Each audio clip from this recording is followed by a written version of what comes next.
Ay,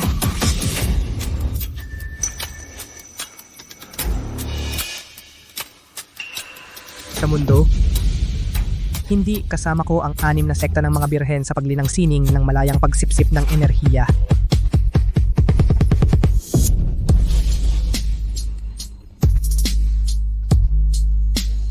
Baka, pagkawala ng landas bumaba sa mundo.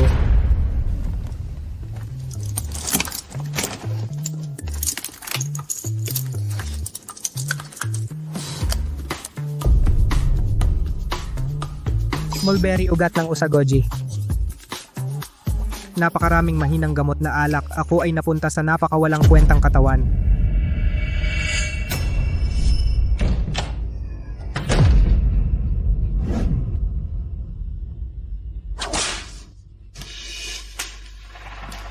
Hindi ako ikinasal sa'yo, hindi ko maaaring maging asawa mo. kung sinabi mong hindi, hindi. Oo. 3 buwan ka na sa pamilya Garcia. Sa tingin mo talaga dahil sa 3 kasulatan ng kasal? Hindi ba dahil sa gusto nila ang iyong katawan ng itim na dragon? Inumin mo lang ang gamot. Sige na. Hindi ako iinom, hindi. Hindi. Kung gayon, ako ay sasaktan kita hanggang sa sumunod ka.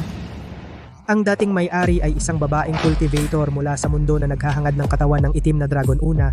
Ang katawan ay maaaring gamitin upang lunukin ang masamang lason na enerhiya. Pangalawa, maaaring gamitin ng mga babaeng cultivator para sa pagsipsip ng enerhiya, parehong makikinabang. Pangatlo, kung hihinto sa paglinang mamamatay dahil sa rebelyon ng katawan. Dahil ang dating may-ari ay ayaw maglinang ng mahabang panahon. Sa kama na ito, ng katawan ng itim na dragon na matay sa rebelyon. Kaya ako ang pumalit.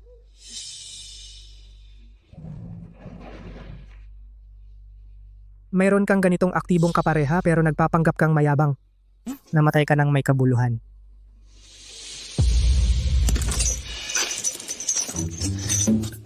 Sa mundo ng mga immortal, ako ay umaasa sa pagsipsip ng enerhiya sa mga birhen ng sekta para maglinang. Hindi ito ngayong nasa mababang mundo. Paano naging ako ang nagiging target ng pagsipsip ng iba? Marco.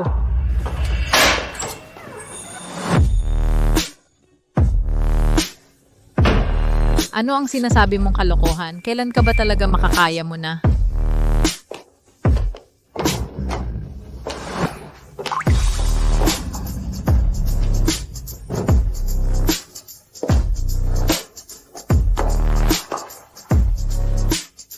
Siya ay nagnanais ng katawan ng dating may-ari, Sofia Garcia.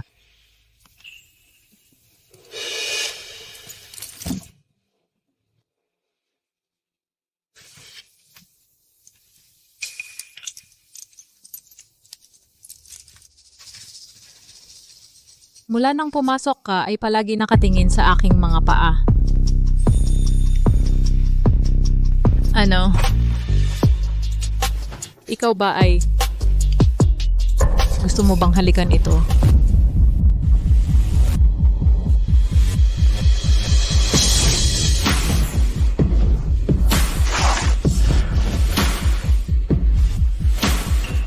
Pangahas ka, hawakan ako ng walang pahintulot. Dapat kang sampalin. Hindi ba lagi mong gusto makipaglinang sa akin? Maganda ang flexibility mo, kwalipikado ka na.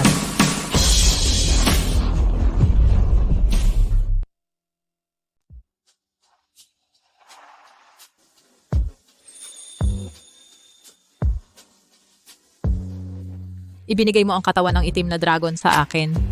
Itong pera. Kunin mo at gamitin para magpagaling. Pagkatapos umalis ka sa pamilya Garcia. Pinaalis mo ako? Kagabi, hindi ka nasisiyahan sa akin? Hindi ba ikaw mismo ang laging gustong umalis sa pamilya Garcia? Marco, gago ka. Nagpapanggap ka lang ba dati?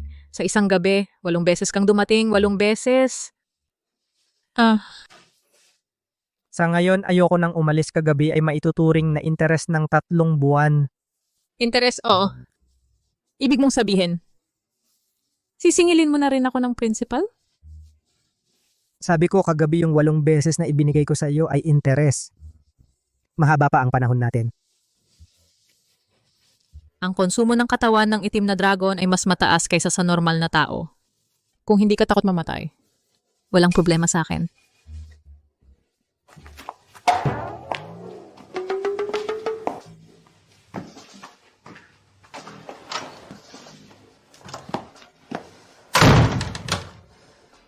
Itong duwag na walang kakayahan, kailan naging ganito siya katapang?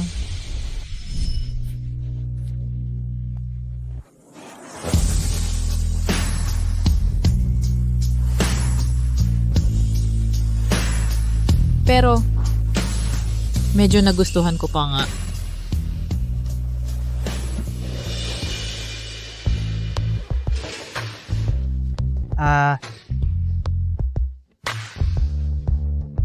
Kagabi, gamit ang sining ng malayang pagsipsip ng enerhiya, marami akong nabawing lakas. Pero kumpara sa aking peak, malayo pa. Ang espiritu dito sa mundong ito ay manipis. Upang makabalik sa aking peak maliban sa pagsipsip ng enerhiya, may iba pa bang paraan?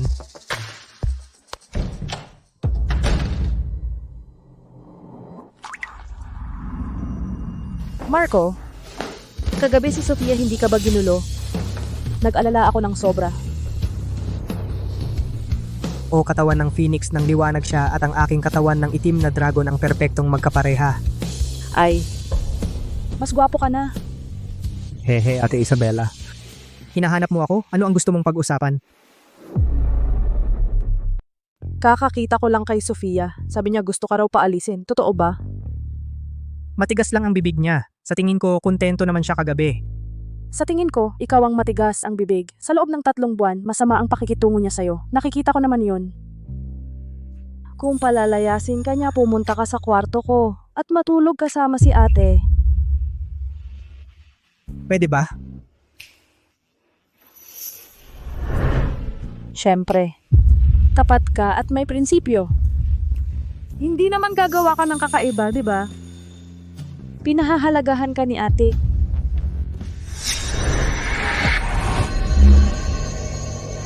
Si Isabela Garcia sa bahay ay panganay. Hiwalay, may isang anak. Sa panlabas, mabait pero sa totoo, inis siya sa dating may-ari na itinuturing na pabigat. Sa likod, mahilig siyang magdrama.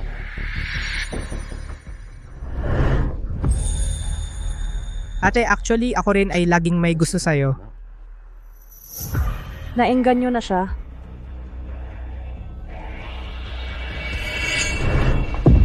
Marco, hayop ka. Anong ginagawa mo sa akin? May tao ba? Malikot. Itong walang kwenta, paano siya nangahas? Marco, gago ka, hinawakan mo si Binibini. Ricardo, 3 buwan siyang hindi humipo sa kapatid ko, pero ako pala ang gusto niyang lapastanganin. Buti na lang dumating ka sa tamang oras. Muntik na akong mamatay sa takot. Huwag kang matakot, Binibini. Ngayon itong walang kwenta, palalayasin ko sa bahay at babalin ko ang mga binti niya. Ikaw, walang kwenta, nagkukunwari ka pang kalmado, baka naiihi ka na sa takot. Marco, ngayon paiiyakin kita. Ano ang yung... Tignan mo nang mabuti.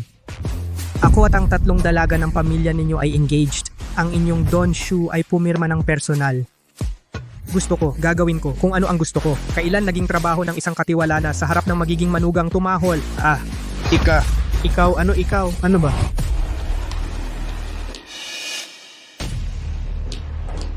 Ma, Anong nangyari? Madam, hinalay ko si ate.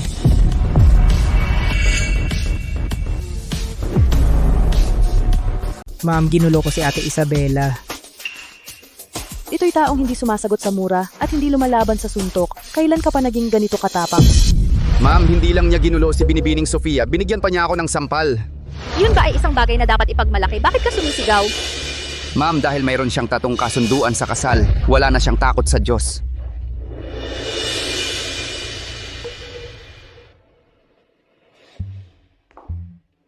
Marco, kahit na ang 3 naming anak na babae ay may kasunduan sa kasal sa iyo, isa lang ang maaari mong pakasalan. So si Isabela ay kasal na. Ang ating si Sofia ay matagal nang may gusto sa'yo. Hindi ka ba nasisiyahan sa kanya? Kung nasisiyahan ba ako? Kailangan kong tanungin siya. 8. Namulaklak na ang puno ng bakal ay nako. Isabella, sinong lalaki pagkatapos ng ganoong gulo ay magkakaroon pa ng ganang? Sa tingin ko pinagbibintangan mo lang ang isang mabait na tao para paalisin siya, 'di ba? Nanay, hindi ko ginawa. Hindi siya matanda. Sige na. Tumigil ka. Ako ay bibigyan ng magandang pagkain si Marco. Tara, kumain na tayo.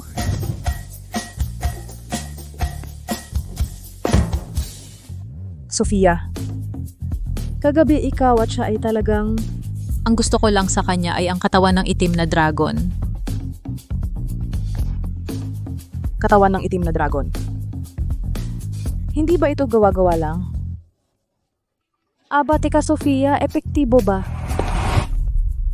Halika, Marco, halika, kumain ka ng marami. Kumain ka ng bagay na makakabuti sa'yo.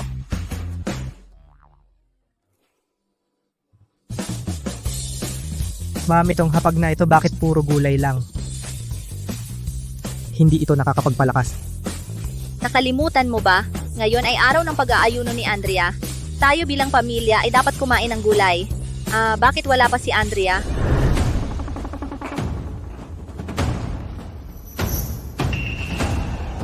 Andrea, anong ginagawa mo dyan? Halika na kumain. Nanay, papatayin ko ang bastos na ito. Inay, papatayin ko ang bastos na yan. Andrea, Uy, may tao dito, dagdag pagkain pa para sa bastos. Andrea talaga ka naman. Dagdagan pa ng isang bala. Ano sa tingin mo? Ibaba ang ulo.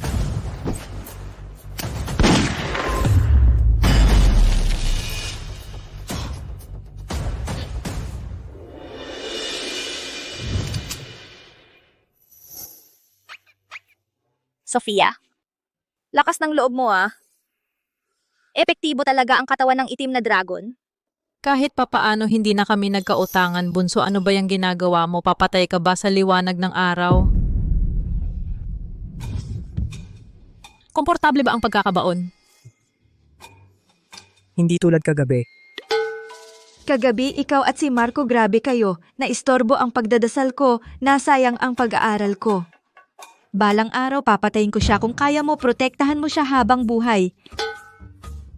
Medyo maingay nga kagabi. Bunso, anong nangyari sa'yo? Nakapagdasal ka ng ganyan? Marco, 3 buwan na ang nakalipas, si Andrea ay inatake ng panloob na demonyo, nagbago ang ugali, pabago-bago ibang tao na siya. Ang tanging lunas ay ang pagdarasal sa budismo.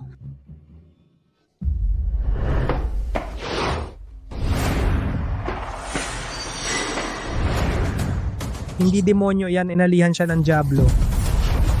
Ano ang gagawin? May solusyon ba? Ang katawan ng itim na dragon ko ang makakalunas. Katawan ng itim na dragon. Ikaw? Hindi pa sapat na ginulo mo si Sofia? Gusto mo pa bang saktan si Andrea?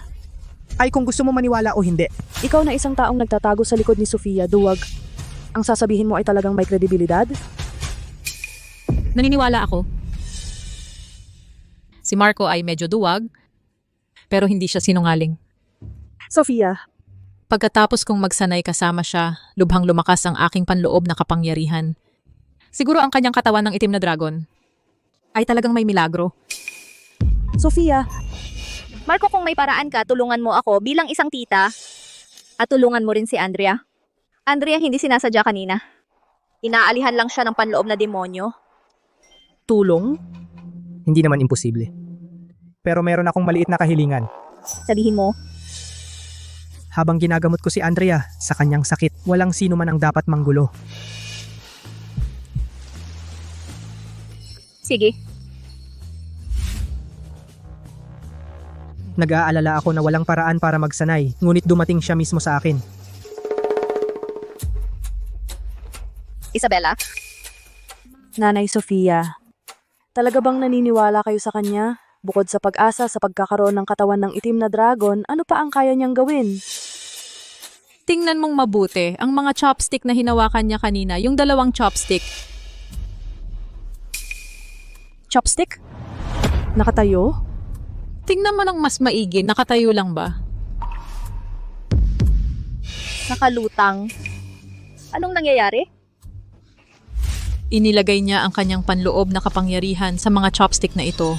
Kahit kanina kung hindi ako tumulong, kaya niyang harangin ang bala.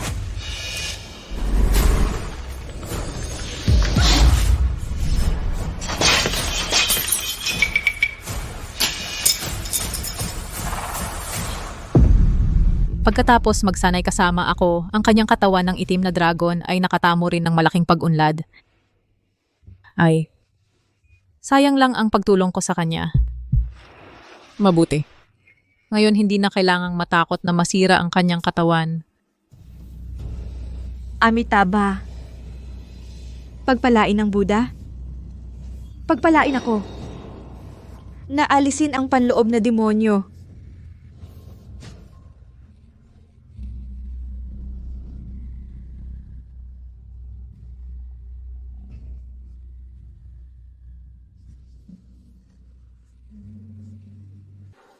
Buddha. Pagpalain mo ako.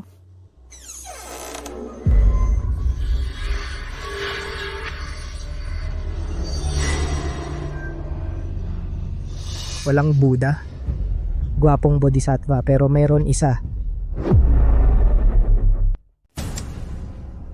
Naglakas loob kang pahirapan ang tao ng ganito. Hindi ka lumalabas. Lumabas ka at makipagkita sa akin.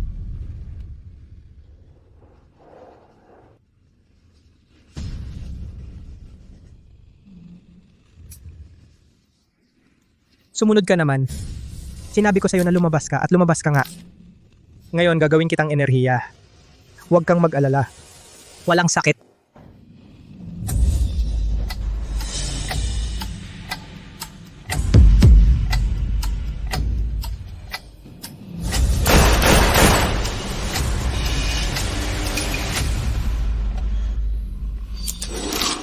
Tigilan mo na ang paglaban. Kapang hawakan kita ng kamay ko, hindi mo kakayanin.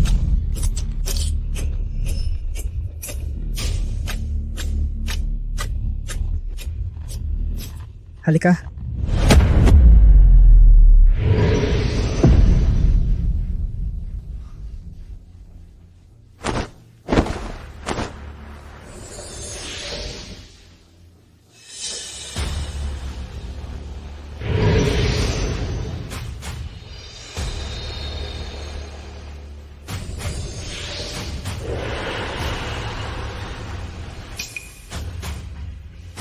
Pagkatapos kong sipsipin ang enerhiya ng Diablo na ito, babalik ang aking lakas sa 1% ng aking rurok noong kasagsagan.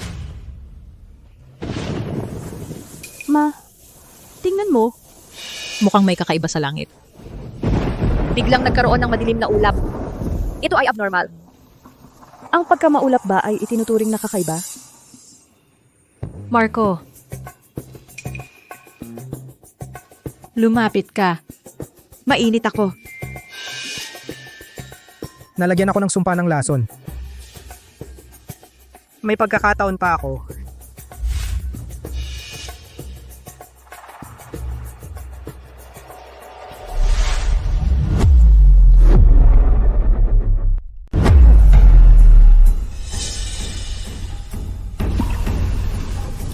Marco.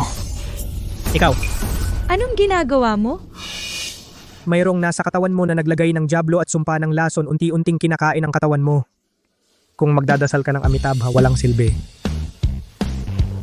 Tawagin mo akong Kuya Marco, tutulungan kitang linisin. Binaril kita. Nang baril? Tinulungan mo pa rin ako na? Ilipat ang lason. Sa sarili mong katawan. Marco, gusto mo talaga ako? Di ba? Hindi, ano bang pinagsasabi mo? Sining ng malayang pagsipsip ng enerhiya. Dati, hindi man lang siya makatingin sa akin. Paano niya nagawang hawakan ang aking lason? Para sa katawan ko, ang katawan ng itim na dragon, malaking tulong ito. May kakaiba talaga. Parang may nakita akong dragon. May dakilang master na umakyat. Ang lokasyon ng kakaibang pangyayari. Parang nasa itaas ng silid ni Andrea. Hindi kaya gawa iyon ni Marco? Kung may ganyang kakayahan si Marco, hindi siya magtatagal sa bahay natin ng 3 buwan. Pero sa tingin ko, kamakailan lang iba na siya kumpara dati. Marco, nasan ka ba? Lumabas ka. Ay, may naiwan pa palang sakit. Simula ngayon, kada linggo, Lunes, Miyerkules, Biyernes, makikipag-training ako sa ate mo. Martes, Huwebes, Sabado, gagamutin kita. Kailangan pantay-pantay, di ba? Marco, nasaan ka ba? Lumabas ka. Sino ba itong maingay? Tingnan mo, lilinisin kita agad. Huang Junchuo, bakit siya nandito? Siguradong ginagamit niya ang kanyang pagiging anak ng pinakamayamang pamilya para pabalikin si Marco para ipagpatuloy ang pagiging alila niya. Alila? Ma, nakalimutan mo ba? Dati, si Marco ay nagtatrabaho para kay Huang Junjo dahil duwag siya madalas siyang pinagbubuntungan ng galit. Ngayon, si Marco ay magiging manugang ng pamilya Garcia. Palayasin si Huang Junjuo. Oo. Mr. Huang, dumating na kayo, madumi ang lugar namin, dun kayo sa carpet para hindi madumihan ang inyong mga paa. Kung alam mong madumi, bakit hindi mo nililinis? Ang pamilya Garcia nyo, gusto nyo bang mamulot ng basura? Kasalanan ko ito.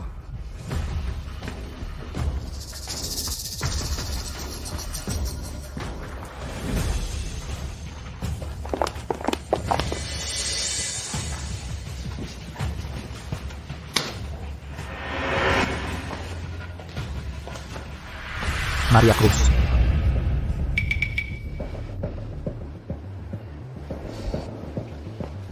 Maria Cruz.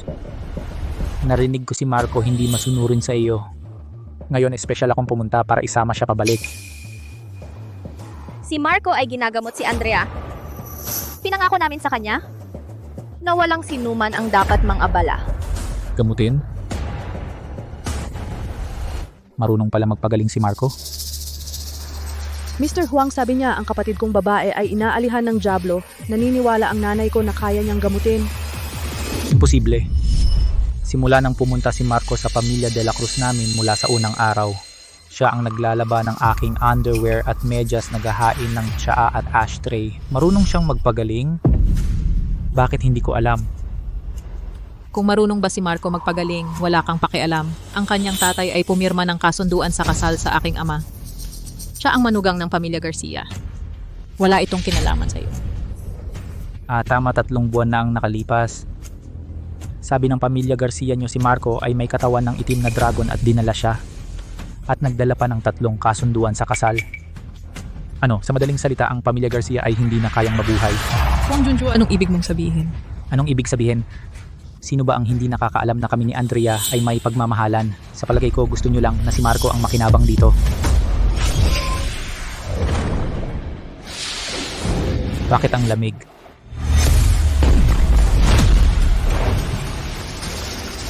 Tinatawag mo ako. Ang lakas ng puwersa. Marco, ikaw tapos ka na bang magpagamot? Kumusta si Andrea? Walang malaking problema si Bunso Andrea. Ibig sabihin, simula ngayon, tuwing Martes, Huwebes at Sabado, kailangan kong painitin ang kanyang mga meridian. Pagkatapos ng ilang panahon ay gagaling na siya. Buti naman kung may kailangan ka, sabihin mo lang sa amin. Marco, tangina, bobo ka ba? Hindi mo ba nakita na ako at ang pamilya Garcia ay nag-uusap ng seryosong bagay? Bakit ka biglang pumasok?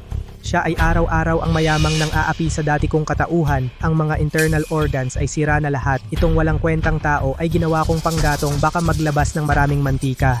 Marco, kinakausap kita. Bingi ka ba? Andrea, sino ka para hipuin siya? Nataranta. Si Marco ay talagang natatakot kay Huang Junjo. Ang liit ng loob niya, Huang Junjo. Hindi ito bahay mo. Wala kang karapatan mangialam dito. Ang aso na pinalaki ko, kahit saan kapag tumawag ako, babalik ito.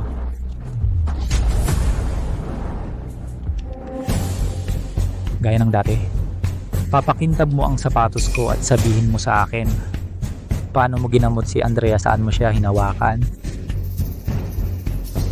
Marco,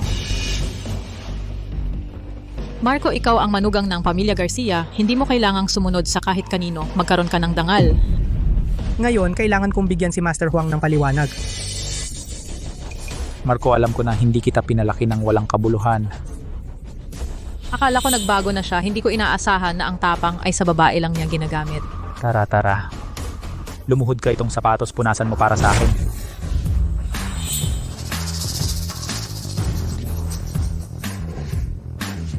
Sa susunod kapag ginamot ko si Bunso Andrea sa pagpapainit ng meridyan, papayagan kitang manood sa tabi, malalaman mo kung saan ko siya hinawakan.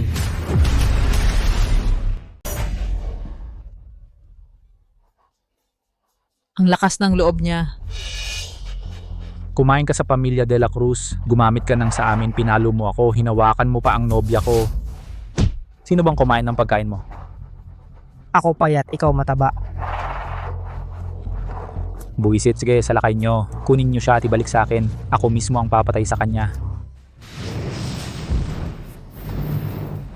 Ang magulo sa pamilya Garcia lumayas. Paano mo nagawa yan? Kinakausap mo ako ng ganyan?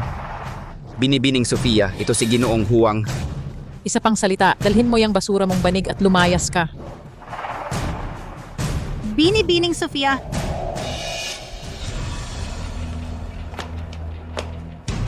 Binibining Sofia. Huwag mong gamitin ang kakaunting kasanayan sa martial arts para mangapi ng tao. Sino ba ang hindi marunong?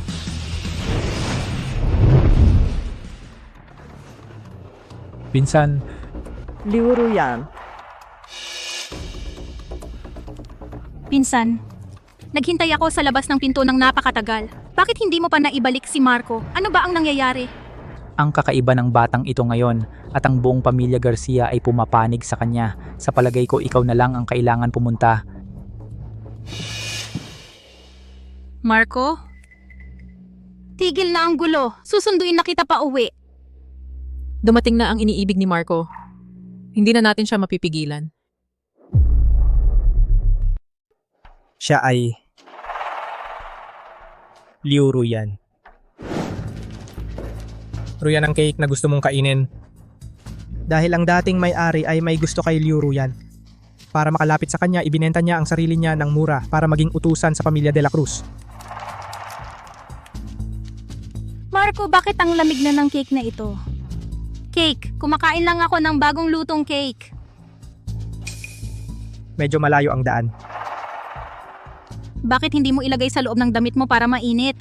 Kung gagawin mo ulit ito, hindi na ako kakain ng dala mo. Ruyan, huwag kang ganyan.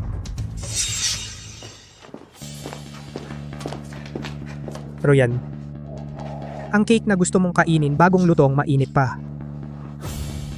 Kuya, tingnan mo siya para ihanda sa akin isang mainit na cake. Nasunog ang tiyan niya. Ate, malapit na ang oras ng salo-salo.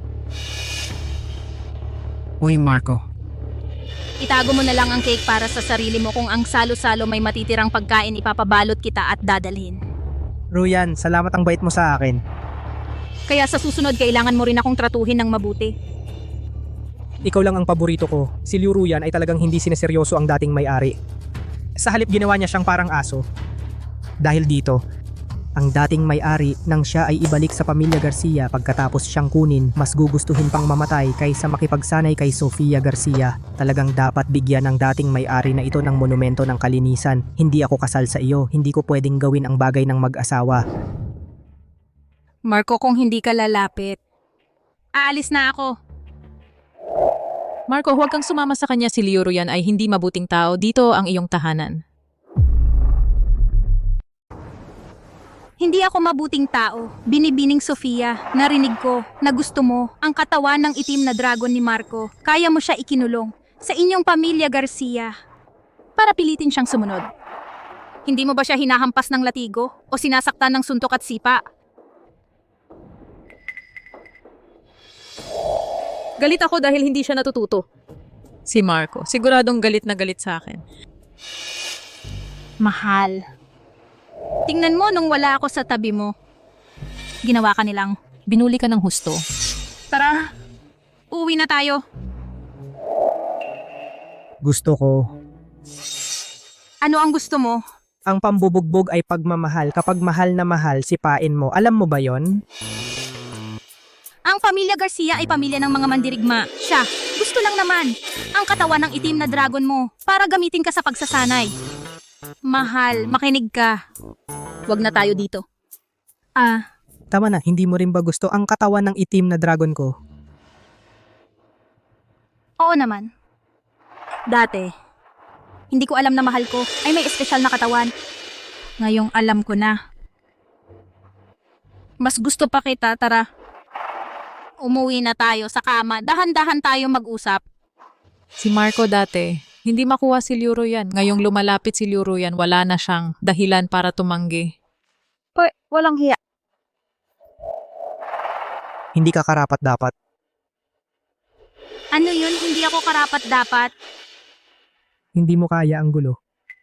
Tingnan mo si Binibining Sofia, ang katawan niya mas malakas pa sa'yo. Ikaw na umuwi. Isang ordinaryong babaeng monghe, nangangahas na maghangad ng katawan ko. Ang babaeng monghe ng pamilya Garcia ay perpektong katawan ng Phoenix. 3, kahit gamit ang paa, alam mo kung sino ang pipiliin. Sinabi mong mas malakas ang katawan niya kaysa sa akin. Oo. Ano pa? Bakit kaya si Marco gustong manatili rito?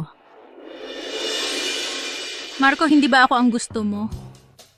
Nag-practice ka kasama si Sofia? Ilang beses kayo nag-practice? Masama ang kondisyon niya kagabi. 8 beses. Nag-practice ng 8 beses. Imposible. Talagang imposible. Tiyak na nagmamayabang siya. Marco, pagsisisihan mo ito. Aalis na ako. Hoy, nandyan lang ang pinto. Ingat sa may pintuan. Alam ko na. Nagmamalasakit ka pa rin sa akin. Bibigyan kita ng huling pagkakataon. Kung sasama ka sa akin ngayon, pwedeng pag-isipan ko. Napatawarin ka. Ang inaalala ko ay ang sahig ng pamilya Garcia. Nasira mo. Kailangan mong bayaran. Ikaw?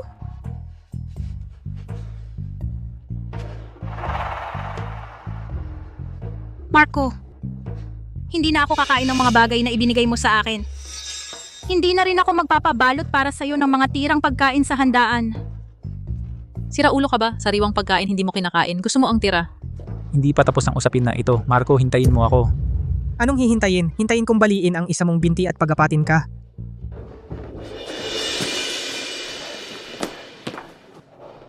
Itong si Marco hayop. Ngayon, hindi ka na niya pinapakinggan. Kapag ginamit na siya ng pamilya Garcia at itinapon, hindi ko na siya titingnan sa mata. Pinsan, kapag wala ang katawan ng itim na dragon ni Marco, paano na ang pagsasanay mo? Kung maaga kang makapasok sa antas ng Grandmaster, saka natin masisira ang pamilya Garcia ng sabay-sabay. Hindi ko na kayang tiisin ang kahihiyan ngayon. Kanina, nakakita ako ng dragon sa langit. Malamang may isang Grandmaster na umakyat sa antas na iyon dito. Kung mahahanap natin siya at makakuha ng ilang patnubay, iyon ay isang magandang direksyon. Ang antas ng Grandmaster na bihira sa isang siglo. Pinsan, itong bagay bahala na ako, tara. Marco, halika. Marco, ang pamilya De La Cruz ay hindi ordinaryo. Nagalit ka sa pamilya De La Cruz. Mas mabuti na manatili ka sa pamilya Garcia, mas ligtas yun. Ma'am, huwag kang mag-alala. Yung mga taong iyon, hindi ko man lang sila pinapansin. Bago ko pa magamot si Bunso Andrea, hindi pa ako aalis. Natatakot ka lang, aminin mo na. Anong gamutin si Bunso? Gusto mo lang manatili sa bahay natin, wala nang dahilan. Ang nanay ko ay hindi maramot. Marco, dahil ikaw at si Sofia ay nagkaroon na kayo ng relasyong mag-asawa, Sofia, dalhin mo si Marco para kumuha ng marriage certificate.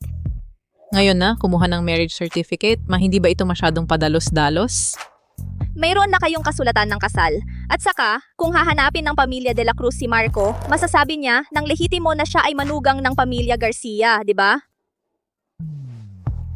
Para lang may magawa? Wala akong problema doon. Pero natatakot lang ako na may isang tao na nag-iisip pa rin kay Liuruyan. Ayaw makipagkuha ng marriage certificate sa akin. Ano bang pinagsasabi mo dyan? Tapos na ang ating interest. Susunod, babayaran mo na ang principal. Anong interes, bayad principal? Anong usapan yung dalawa?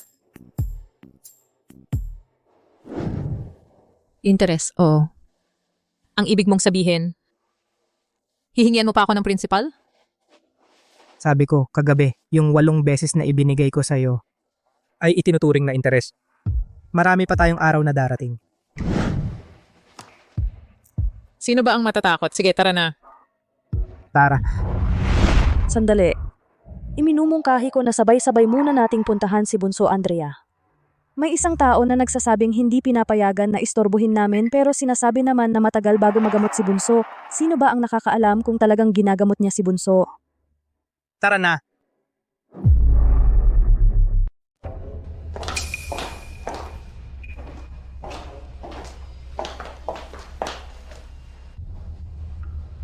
Bunso Andrea, kumusta na ang pakiramdam mo?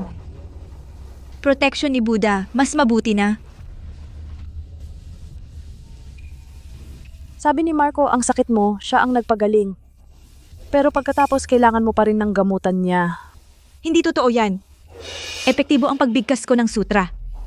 Pinagpala ako ni Buddha. At saka, ang kwarto ko ay isang tahimik na lugar. Huwag mo siyang papasukin. Ah, ito. At bawal na siyang dumikit sa akin. Narinig mo ba? Araw-araw puro kapag kukunwari walang kwenta. Palabasin mo siya. Nako, anak ka talaga. Okay lang. Kapag sumumpa na ang lason, siya mismo ang lalapit sa akin. Kukuha ba tayo ng marriage certificate? Formalidad lang naman. Bakit hindi? Tara.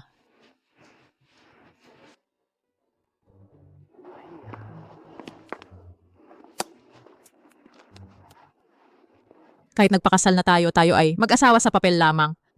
Para lang mas madaling magsanay. Hindi ako manganganak para sa'yo. Mga nak.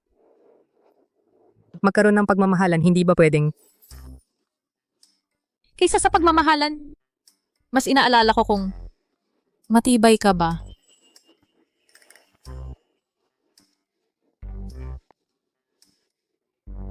Oo nga pala. Kung ang angka ng Valencia ay magulo ka ulit, banggitin mo ang pangalan ko, si Sofia Garcia. Kung hindi effective, Dadalhin kita para sapakin sila isa-isa. salamat, asawa ko. Walang anuman, asawa ko. Umuwi ka ng maaga.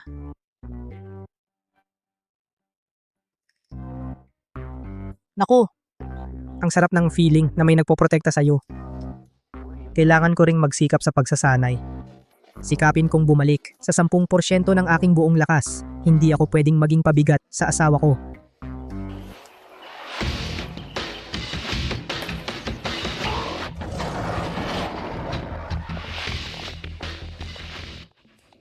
Yun ay bakas ng isang dakilang guro. Ang mga taong ganito, hindi lumalabas sa loob ng 100 taon.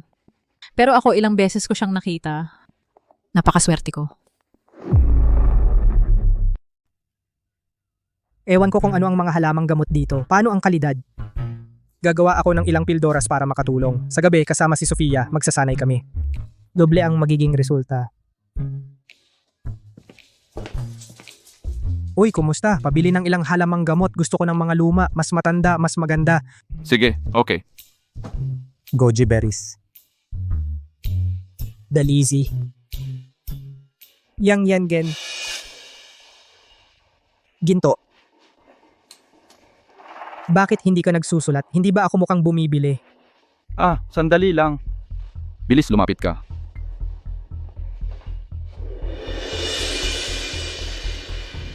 Taga-pamilya Garcia ka ba? Oo, parang... Ang pangalan mo ay Marco Reyes. Oo. Umalis ka na. Hindi, anong ibig sabihin? Ang Farmacia Valencia namin ay pag-aari ni Boss Huang, isang chain ng botika. Inutusan niya kami na sino man mula sa pamilya Garcia na pumunta para bumili ng mga halamang gamot ay hindi pagbibilhan. May ganito palang pangyayari? Ano, hindi sang-ayon? Gusto mong mag-away? Lumapit ka. Tatawag kami ng pulis. Ay, huwag. Kung ayaw nyo, di huwag. Aalis na lang ako. Umalis ka na. Hindi ako binibilhan. Akala mo wala akong ibang paraan? Kayo ang may gusto nito. Sining ng malayang pagsipsip ng enerhiya.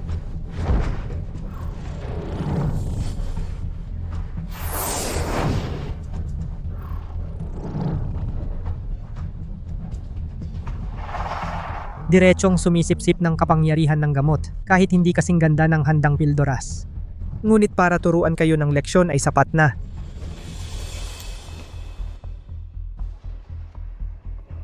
Muntik ko na kayong makalimutan.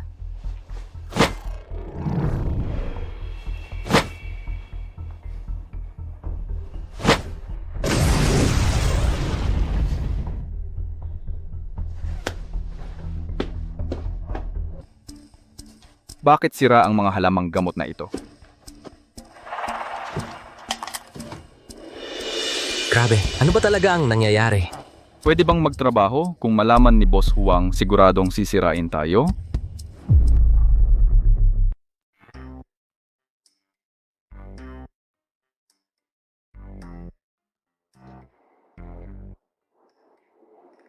Gamit ang katawan ng itim na dragon lalamunin ang masamang hangin, maaari ring magsanay. Sa harap ng ospital na ito, hindi ako maniniwalang walang darating. Sus Mario Sep. Libreng gamot, garantisadong lunas, ang yabang naman. Tiyak naman loloko ito pag upo mo pa lang, mandadaya ka na at maniningil. Kung libre, walang naniniwala.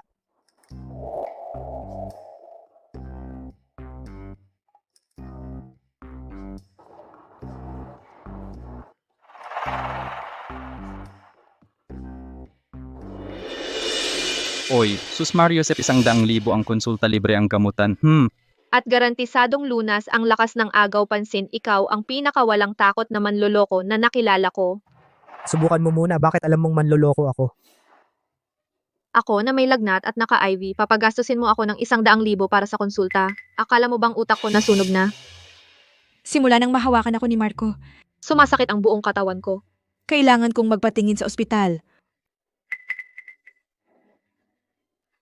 Bakit nandito siya? Nako, huwag ka nang mang-istorbo rito. Tingnan mo sa buong mundo, ang daming sakit na walang lunas. Nagagamot mo lahat? Mali. Hindi lang nagagamot, ganap na gumagaling. Sabihin mo na lang na kaya mong buhayin ng patay. Hahaha. Bobo naman. Namo Amitabha. Muntik na akong magmura. Paano mo naman alam na manloloko ako?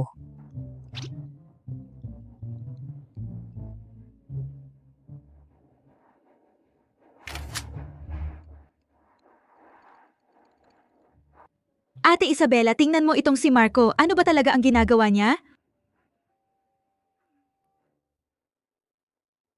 Doktor.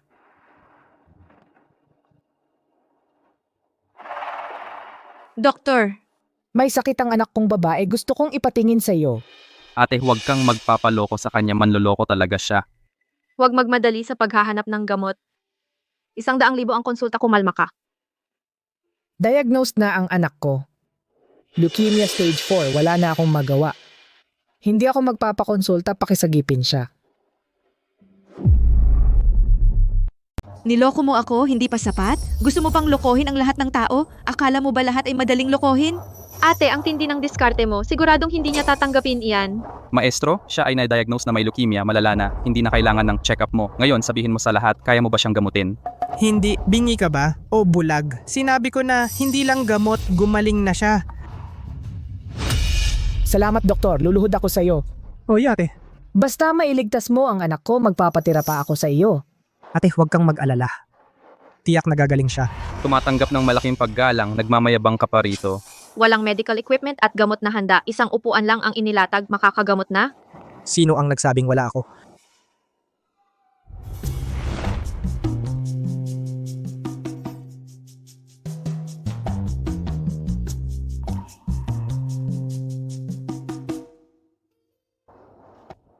Bata, inumin mo ito, gagaling ka.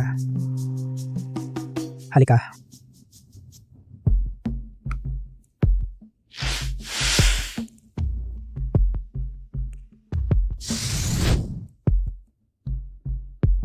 Ang tamis. Matamis na gamot? Gumaling na. Doktor, ibig sabihin gumaling na ang anak ko? Siyempre, ang tatak ko ay nailabas na, peking balita. Naniniwala ako sa doktor. Anak, tumayo ka at subukan. Siske, leukemia advance, uminom ng gamot, gagaling, parang katang isip lang.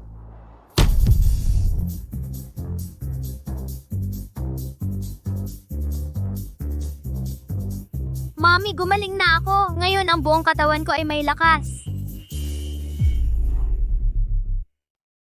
Salamat po, doktor. Salamat po. Para kayong isang himala na doktor. Luluhod po ako sa inyo. Ibibigay ko na lahat ng pera ko sa inyo. Aba, ate, hindi ko po matatanggap. Ang pera nyo po, ibalik nyo na. Para sa bata, bumili ng gulay at gumawa ng mainit na pagkain. Magkasama-sama ang pamilya, kumpleto, masaya-masaya. Hoy, Mami, gusto ko ng manok na pa. May pagkakataon ka pa para kumain. Halika na. Sabihin mo salamat sa doktor. Salamat po, Tito Doktor. Ang galing mo. Kami ay hindi na po makakaistorbo sa pagpapatingin ng doktor. Paalam, bata. Totoo ba yan? Ay, nako. Maestro, ang galing ng mga tauhan mo. Ang ganda ng acting. Akala mo talaga tanga ang mga tao. Leukemia na stage 4, uminom ng gamot, at kaya nang tumakbo at tumalon. Hindi ako tauhan niya.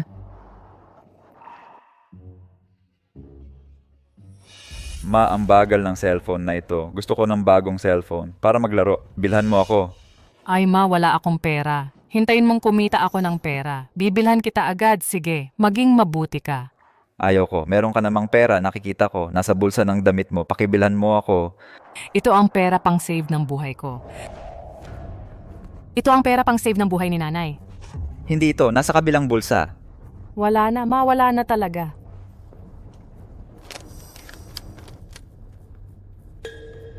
Lung cancer stage 4. Nasa bulsa ng damit mo. Pakibilhan mo ako. Ito ang pera pang save ng buhay ko. Ibalik mo sa akin. Oy ate, huwag ka munang umalis. May isang mahusay na doktor dito. Kayang gamutin ang lahat ng sakit. Wala akong pera, ayoko nang magpagamot. Uy, libre. Tiyak naman loloko yan. Ayoko. Ayaw ng nanay ko. Kailangang itabi ang pera niya para bilhan ako ng cellphone. Ate, ang sakit mo, pwedeng ko itong gamutin ng libre. Pero may isa akong kahilingan. Yung pera para sa pagpapagamot mo, huwag mong gagamitin para bilan siya ng cellphone. At pagkatapos mong gumaling, kailangan mong saktan, paluin siya. Ang kulit ng batang iyon.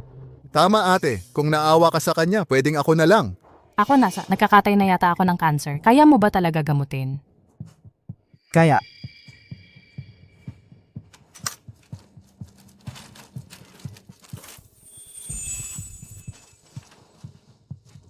ate, kainin mo ito at gagaling ka. Kainin ito. Gagaling ang sakit ko. Ate, kumain ka ng walang alala. Matamis, masarap talaga.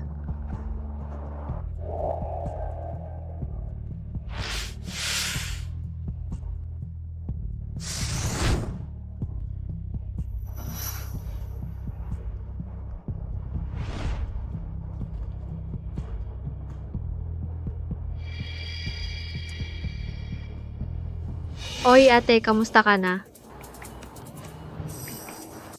Mas gumana ang pakiramdam ko.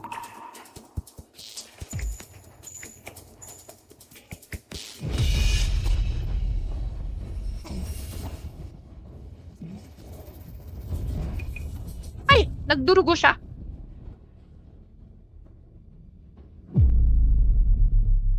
Alam ko na, sinungaling ka. Binigyan mo siya ng anong klaseng gamot? Gusto mo ba siyang patayin? Kamusta ka? Itong si Marco talagang nakakasama sa iba at sa sarili. Ate na ito, nung nakaraang panahon pagkatapos ma-diagnose na may cancer, sumuko na siya sa paggamot. Nung isang araw, palihim pa siyang uminom ng pamatay insekto. Ikaw? Paano mo nalaman? Kaya bakit siya nagdurugo? Sino ang nagsabing ang pagdurugo ay masama? Siya ay ang mga lason sa katawan ay inilabas sa pamamagitan ng pagsusuka. Ngayon ay ganap na siyang gumaling. Kung hindi ka naniniwala, maaari mong dalhin ang ate na ito sa ospital para muling magpasuri. Pakiramdam ko ang aking katawan ay mas komportable na. Huwag na pumunta sa ospital at mag-aksaya ng pera. Salamat, binata. Sa mundong ito, mayroon nga bang ganitong mahimalang gamot? Pakiusap, makikiraan. Binatang ito, maaari ko bang suriin ang pulso ng babaeng ito? Para siyang direktor ng Liwanag General Hospital. Nagpatingin na ako sa kanya. Professor Lim, siya ang tinaguriang ang bantog na doktor ng lungsod area na muling isinilang na si Professor Lim. Sige, magpatuloy ka. Pero siguraduhin mong tama ang iyong pagtingin. Huwag mo nang hayaang gumastos ng hindi kinakailangang pera ang ate.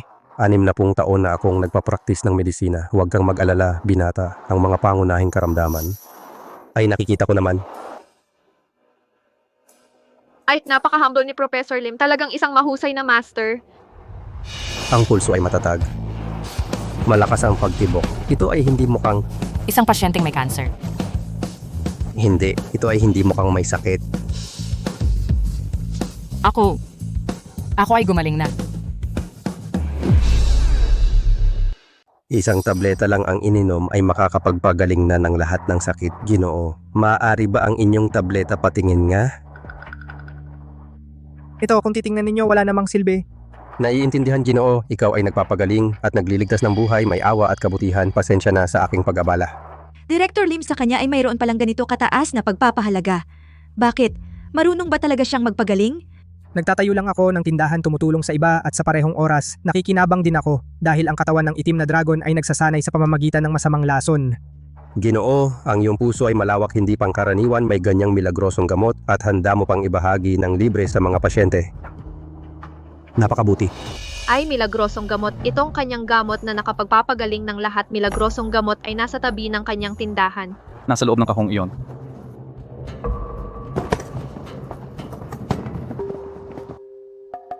Bakit niya ginagamot ang iba ng napakabilis ngunit ako ay nangangailangan ng maraming ulit?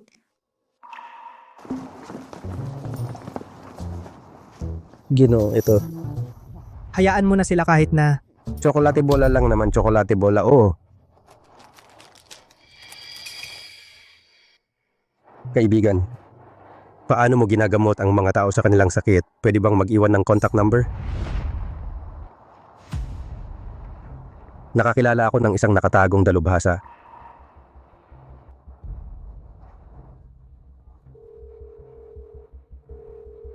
Royan. Sa mga araw na ito, magpadala ng ilang tao sa bayan ng Liwanag sa harap ng bawat malaking ospital at magbantay. Kapag may nakitang isang binata na may tindahan, agad akong ipaalam. Lolo, ano ang nangyari? Ang dragon ay nagtatago sa publiko. Nakakilala ako ng maaaring makatulong sa iyong pag-abot sa antas ng Grandmaster na dalubhasa. Sige, naiintindihan ko. Ano yan, Ate Sofia? Sabi ni Lolo, sa harap ng ospital ay may isang magaling na nagtayo ng tindahan. Inutusan niya akong magpadala ng tao para magbantay. Si matandang Lim mismo ay tinawag siyang isang dalubhasa. Hindi basta-basta. Baka. Baka at ang nakita natin na Grandmaster ay iisang tao. Bihira ang Grandmaster sa panahong ito, ngunit ngayon ay madalas lumitaw. Tiyak na may hinahanap. Ito ang ating pagkakataon para makuha ang magandang kapalaran, pinakamagandang oras. Ang balita ni Matandang Lim ay napakahalaga. Kailangan nating sulitin ang pagkakataong ito. Kung makukuha natin ang pagkakataon mula sa Grandmaster na buksan ang mga meridian, umakyat sa antas ng Master, sa buhay na ito ay walang pagsisisihan kahit mamatay. Hahaha.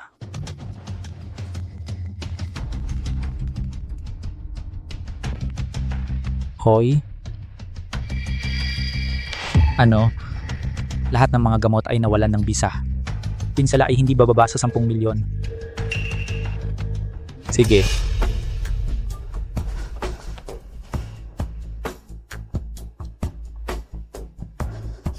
Si Marco, lahat ng mga gamot ay nawalan ng bisa. Paano niya ginawa?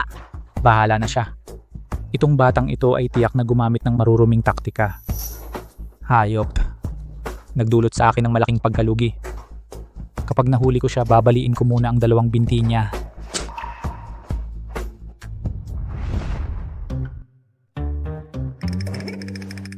Saan ka nagpunta ngayong hapon? Naglibot-libot lang ako. Naglibot-libot? Narinig ko kay Andrea, ang bunso. Pumunta ka sa harap ng ospital, nag-setup ng tindahan, konsultasyon, 100,000, libre ang gamot. Tama ba? Nandoon din ba si Andrea, ang pagtulong sa kapwa ay kaligayahan? Ang balak ko sana ay hindi ilantad sa publiko, ngunit nahuli mo pa rin ako, pero naalamin mo pa rin. Kulang ka sa pera. Hindi naman. Kung hindi ko ilalagay na konsultasyon ay 100,000, walang maniniwala na marunong akong maggamot. Matigas ang bibig mo. Ang card na ito ay may 2 million. Kapag kailangan mo ng pera, sabihin mo sa akin. Ang manugang ng pamilya Garcia ay pwedeng walang kakayahan, pero sa bulsa hindi dapat mawalan ng pera. Ang sinabi mo ay parang hindi tama. Maghanda ng mabuti. Sa gabi, maging alerto. Magsanay. Yun pala ang dahilan ng pera. Ano sa tingin mo ako, pwedeng magbigay o hindi? Binibining Sofia. Binibining Sofia, ang iyong ama ay nasa malalang kalagayan. Tinatawag ka. Ano ba ang sinasabi mo? Mabuti naman ang tatay ko.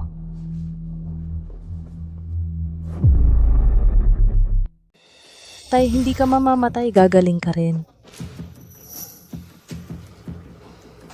Okay lang yan.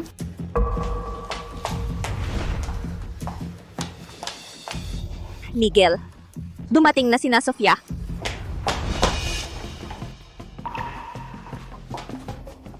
Tay,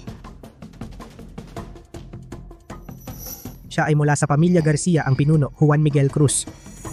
Marco, ang iyong mga magulang ay matalik naming kaibigan. 20 taon na ang nakalipas, kami ng pamilya Garcia ay pumirma ng 3 kasulatan ng kasal. Ngayon, wala na ang iyong mga magulang, manatili ka na lang dito. Hayaan mo kaming magpatuloy sa pag-aalaga sa iyo. Maria Cruz, mabuti naman ako sa angkan ng Valencia. Ang tungkol sa kasulatan ng kasal, hindi ko alam. Hayaan mo akong umuwi. Ano bang sinasabi mo? Ang mga tao sa pamilya Valencia ay masama ang intensyon? Mas mabuti pang manatili ka na lang? Kailangan ko nang umalis. Kung mahuli ako ng uwi, mapapagalitan ako ni Ginoong Valencia. Kailangan ko pang magluto para kinaruyan ng pagkain. Walang kwenta. Ma, hayaan mo siyang umalis. Ang ganyang tao ay walang karapatan na pumirma ng kasulatan ng kasal sa amin. Tay, tama ba, Tay? Hindi. Diborsyado ako noon, hindi bagay. Hayaan mo si Sofia at si Andrea ang mag-isip. ang kasulatan ng kasal ay lipas na. Hayaan si Ate Sofia na pumili. Ang dalawang batang ito, Marco, sila ay medyo mainitin lang ang ulo. Mabuti naman sila. Tay, siya ay may katawan ng itim na dragon. Oo.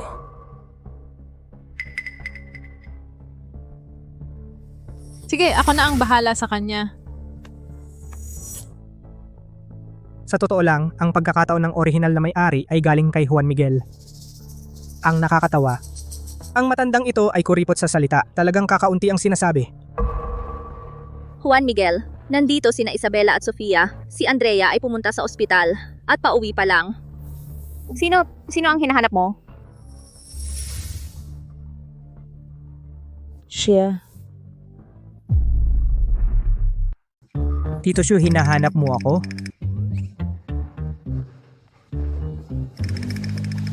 Tito Shu, ano ang gusto mong sabihin? Sabi. Anong sinasabi? Paumanhin. Tito Shu, sa mga nakaraang buwan lahat ay mabait sa akin. Sabi mo, bakit ka humihingi ng tawad? Siya. Masama. Mukhang ikaw ang nagkulong kay Marco sa kwarto sa loob ng 3 buwan. Alam na ng mga magulang? Tito Chu, si Sofia ay para din upang hindi ako makabalik sa angkan ng Valencia at maapi kahit na medyo matindi ang paraan pero para sa ikabubuti ko naman. Sinungaling. Tito Shu, tingnan mo, kaming dalawa ikinasal na kami. Kung hindi maganda, bakit kami nagpakasal?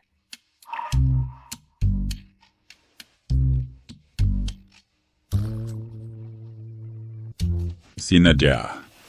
Sinadya? Anong sinadya? Good. Nalilito na siya sa katandaan, ngayon ginagawa pa tayong binibiro. Isabela, Padre Ben, Professor Lim at Dr. Son, kailan sila darating? Si Ricardo Garcia ay pumunta na para sumundo sa kanila. Darating na sila. Marco, dahil kaya mong gamutin si Andrea. Di sa Tito Shu, tingnan mo, 3 buwan na ang nakalipas, siya ay nagkasakit at hindi na nakabangon. Malas. Pagdating niya, nagkasakit ang tatay ko. Ano bang sinasabi mo? Nagkasakit ang tatay mo? Anong kinalaman ni Marco dyan? Marco, huwag mo na lang isipin.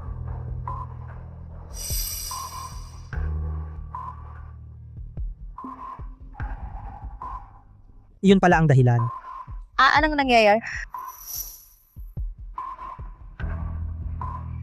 Walang sakit si Tito Shu. Walang sakit? Ngunit sa nakaraang 3 buwan, pumunta kami sa lahat ng mga doktor pero wala silang makitang sakit. Ngunit ang katawan ni Shanhe ay lumalala araw-araw. Papaano na walang sakit? Ma'am, si Padre Ben, mula sa dao si Dr. Son, manggagamot ng Chinong Gamot at si Professor Lim, doktor ng Kanluraning Gamot, ay dumating na. Dumating na ang 3 dalubhasa. Dumating na ang tunay na dalubhasa at gusto mo pang magpagamot ng ibang tao. Mamaya makikita mo ang pagkakaiba.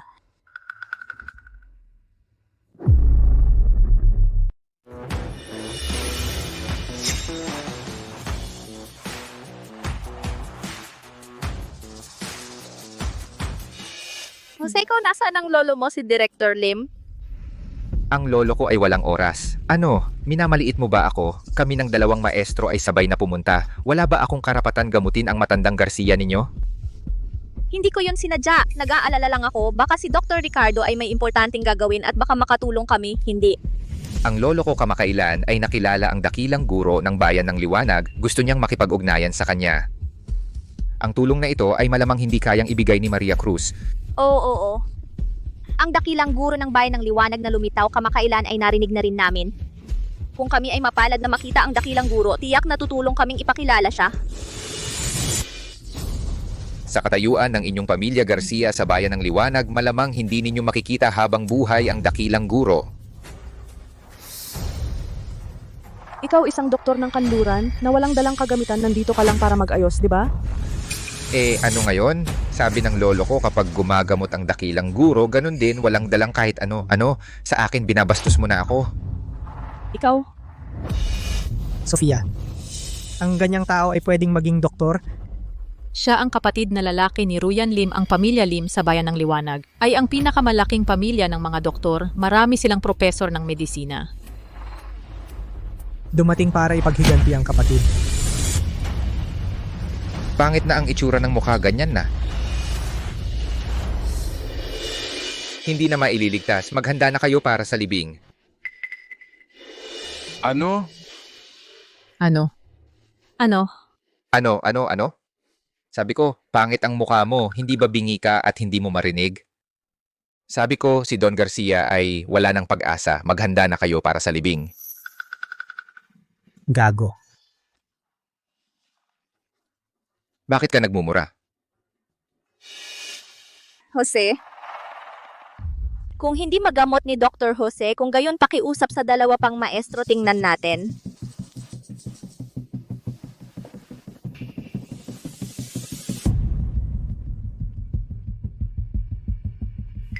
Ang sintomas ni Don Garcia ay hindi sanhi ng sakit.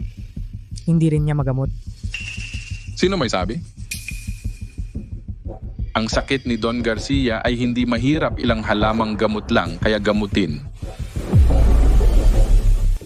Talaga? Ilang dosis lang ng gamot ang kailangan para sa aming amo na may sakit ng 3 buwan gumaling?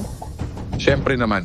Talagang mahusay si Dr. Jose Lim, kumuha lang ng pulso, makikita na ang sakit hindi tulad ng iba. Isang problema, hindi man lang makita.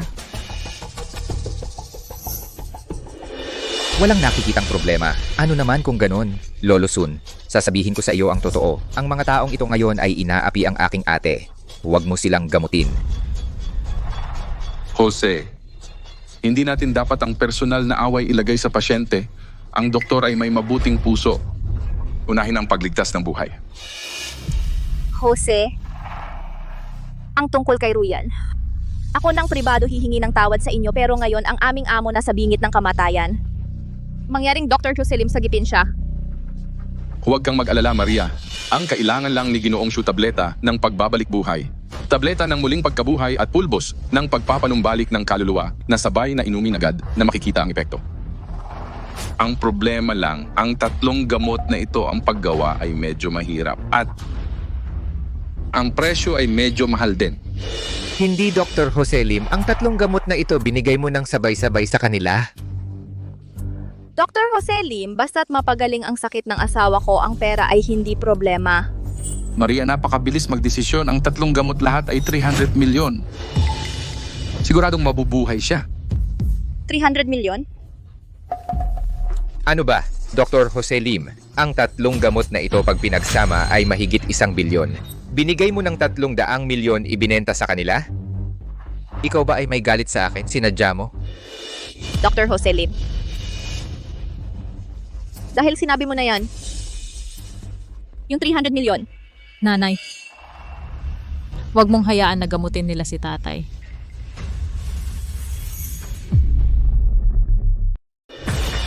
Nanay, Huwag mong hayaang gamutin nila si tatay. Anong nangyari? Kakakita ko lang ng kanilang mga mata na nagtama ang tingin. Siguradong nagkasundo sila para lokohin tayo. Maria Cruz. Ako si Sun Jishi. Ano ang reputasyon ko? Siguradong natanong mo na kung ikaw talagang maniniwala sa chismis. Hayaan si Ginoong Shu na manatili rito at magdusa, aalis na lang kami. Tara, alis na. Paano naman? Hindi ko naman ibig sabihin yon. Ikaw San, Farmacia Valencia, anong kinalaman mo? Dr. Son ay taga-Farmacia Valencia, ang sikat na doktor at shareholder. Laging iginagalang. Naniniwala ako na si Dr. Son ay hindi ganoong uri ng tao. Ngayon, ang Farmacia Valencia ay nawalan ng maraming gamot, di ba? Paano mo nalaman? Dahil ikaw ay shareholder ng Farmacia Valencia, ngayong araw ay pumunta ka para gamutin, hindi naman para punan ng kakulangan, di ba? Ikaw, paano mo ako nagiging masama ang tingin? Hindi ba obvious? Ginoong Shu, walang sakit talaga. Binigyan mo siya ng mahal na gamot, hindi ba iyon scam? Ano pa ba? Shanhe, ikaw, anong gusto mong sabihin? Manatili? Manatili sila. Manim. Tatay, ikaw lagi kang bawasan mo ang panunood ng short videos.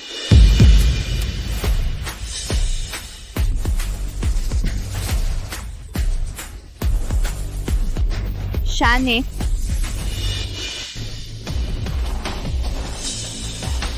Ang pananaw ko ay katulad ng batang ito. Ang katawan ni Ginoong Shu ay hindi dahil sa sakit. Wala siyang sakit. Padre Ben, ang aming Don, ano bang nangyari? Bakit biglang nagdugo ang bibig? Don Cruz, hindi ito sanhi ng sakit. Siya ay nilapatan ng patibong. Kung masira ang patibong na ito, magiging maayos siya. Marco, ganun din ba ang iniisip mo? Ang gumawa at sumira ng patibong ay iisang tao lang. Mabuti ba? Siya pa rin ang masusunod. Binata, anong ibig mong sabihin? Pinaghihinalaan mo ba na ako ang gumawa ng patibong? Sinasabi ko sa'yo, huwag kang magsalita ng kung ano-ano. Padre Ben, isang banal na tao ay gagawa ng ganitong bagay? Si Padre Ben naman ay mabait na dumating para sirain ang patibong ni Don Cruz. Ikaw naman ay pinagbabaligtad ang itim at puti, sinaktan ang damdamin ng Padre. Pinapayuhan kita mag-ingat sa iyong mga salita at kilos. Kayong dalawa, may karapatan pa ba kayong magsalita? Huwag kang masyadong mayabang. Sinasabi ko sa'yo, ang tungkol sa ate ko, hindi pa kita sinisingil. Ang tungkol sa Farmacia Valencia, hindi kita pinapansin ng matandang ito. Huwag kang makialam. Hindi bale, mga kasamahan, itong binata ay may kaunting alam lang. Nagpapanggap dito, siya ay talagang hindi kayang sirain ang patibong na ito. Hindi na natin kailangan makipag-usap sa angkan ng krus, sayangin ang panahon. Ben, ano ba talaga ang gusto mo? Ang gusto ko ay simple lang. Una, bilhin ninyo ang gamot ni Albulario San upang bayaran ang kanyang utang. Pangalawa, ibigay ang batang ito sa angkan ng Mendoza upang mawala ang kanilang galit. Panghuli, ibigay ang 3 magkakapatid na babae ng angkan ng krus sa akin. Ako gagamitin ko sila bilang mga kasama sa espiritual na pagsasanay. Binata, bakit ka tumatawa? Ikaw, sa tiyuhin mong si Garcia sa loob ng silid naglagay ng 4 na barya ng tanso at unti-unting sinisip-sip ang kanyang espiritu. Ang nasa kamay mo ay ang 5 barya ng tanso. Maaari mong subaybayan ang kanyang kalusugan, tinatawag itong banal na bilangguan ng 5 elemento. Tama ba? Binata, saang samahan o paaralang ka galing? Bakit ang lalim ng pagkakaintindi mo sa mga mahiwagang array? Mumunting bagay lang yan, pinaglumana. Marco, ibig mong sabihin may paraan ka para malutas ito? Ang 3 ito, sinamantala ang pagkakataong may malubhang karamdaman ng iyong Tio Garcia. Masyadong nangaapi. Ang banal na bilangguan ng 5 elemento, maliban sa naglagay nito ay hindi maaaring sa pilitang sirain. Kung alam mo ang tungkol sa mahiwagang aray, dapat mong maunawaan ang prinsipyong ito. Tama. Hindi malulutas. Ang banal na bilangguan ng 5 elemento kapag nabuo ay sumanib na sa katawan ni Tio Garcia at naging isa na ito. Kung sa pilitang sisirain ang array, ang katawan ni Tio Garcia ay mawawala kasabay ng pagkawala ng array. Pinapayuhan ko kayong huwag lumaban, pag-isipang mabuti ang sinabi ko. Kung ang katawan ni Ginoong Garcia ay may masamang mangyari, ang inyong pamilya Garcia ay mauubos ng iba, iyon ay tiyak na mangyayari. Kung mailigtas ang buhay ni Ginoong Garcia, baka may pag-asa pa. Ang mga kondisyong ibinigay ninyo, hindi namin matatanggap. Itong mga kondisyon ay para na lamang sa inyong angkan ng krus ang pinakamalaking awa. Magpadala na kayo ng pera. Ako muna ang magbabayad ng utang ko sa Farmacia Valencia para mabuo ang kulang. Ang angkan ng Cruz ay hindi ba may 3 magkakapatid na babae? At isa pa, tawagin siya, isasama ko siya. Buhay! Narinig nyo ba? Si Juan Miguel Cruz ay gustong mabuhay. Ginoo, ang kanilang mga kondisyon sobra na talaga. Ako. Tama na ang buhay ko. Mukhang si Tio Juan ayaw tumanggap ng inyong pananakot. Balak niyang mamatay para sa prinsipyo.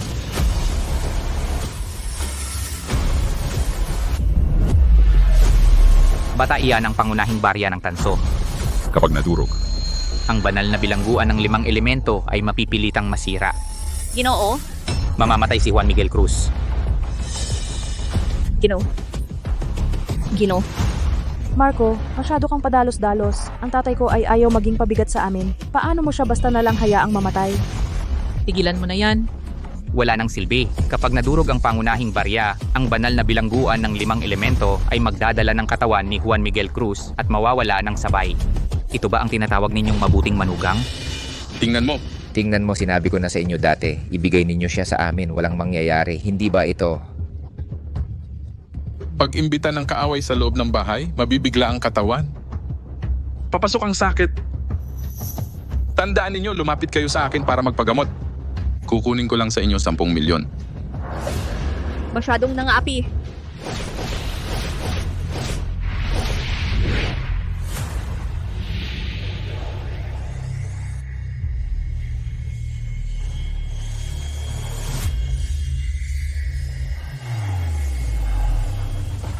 Ikaw, nalutas mo ang banal na bilangguan?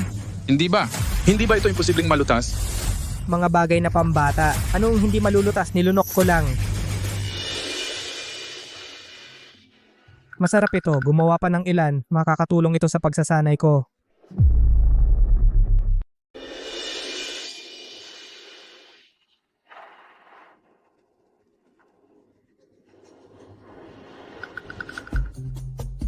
Shanhi.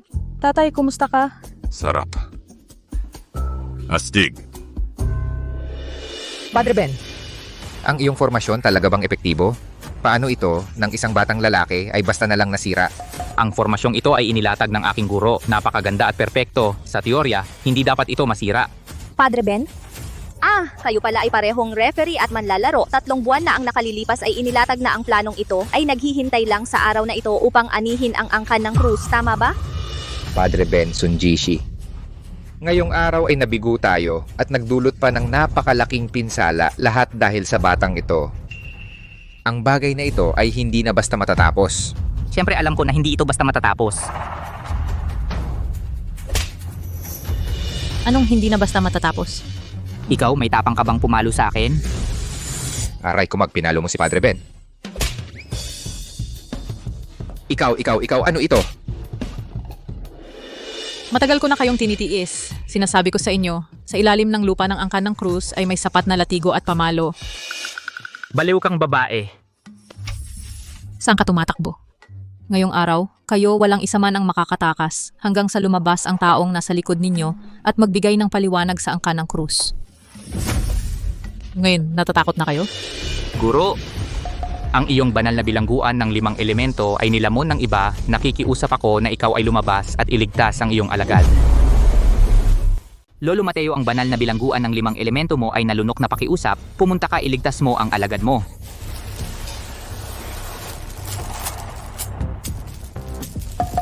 Naku. Wala ng kuryente. Maghintay kayo kapag dumating ang guro ko, mamamatay kayong lahat. Ang guro mo?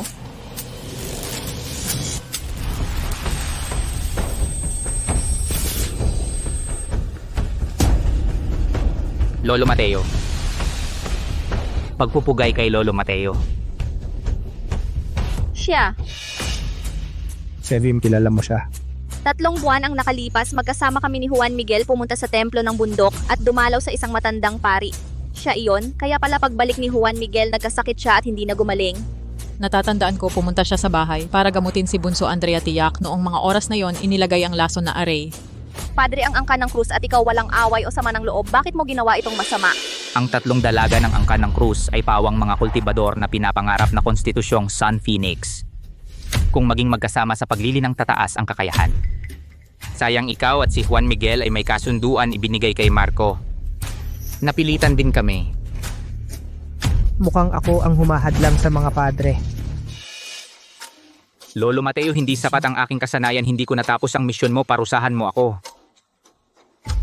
May malasakit ka. Ang pagkatalo na ito, tiyak na mamahasa ang iyong kalooban para sa iyong hinaharap na paglilinang maglatag ng pundasyon. Ito rin ay isang pambihirang karanasan.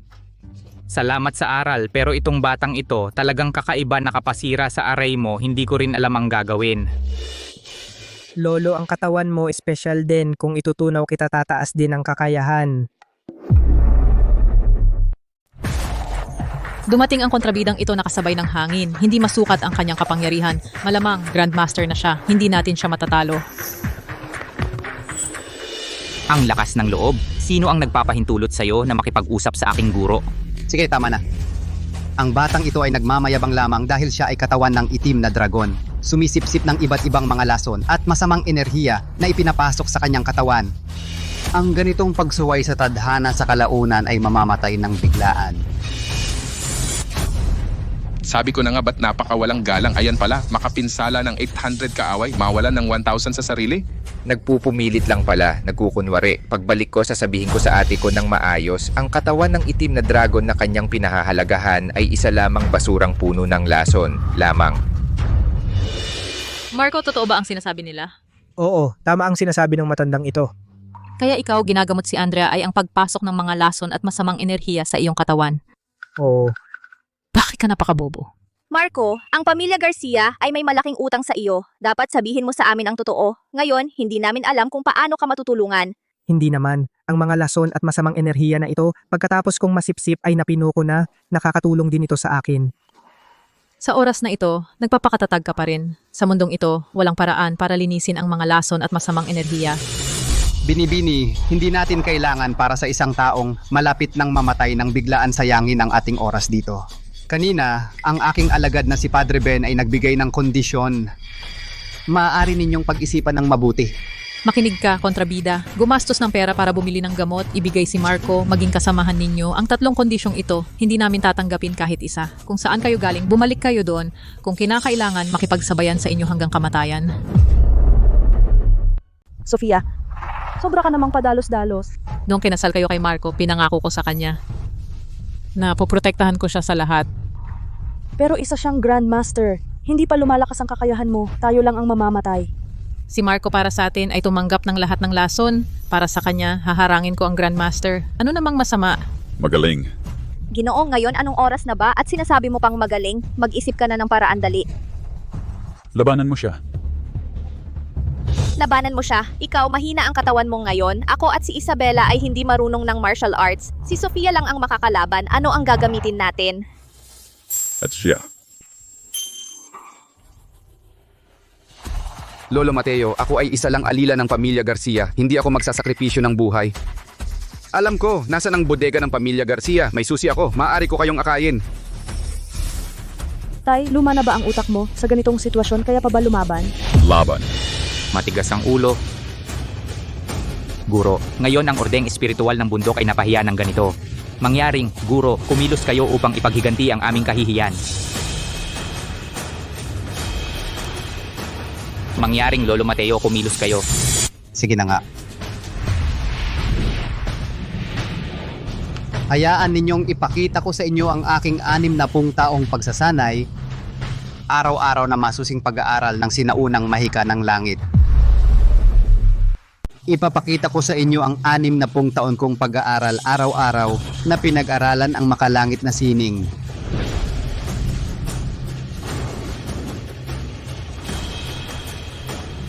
Paglipat ng kaluluwa.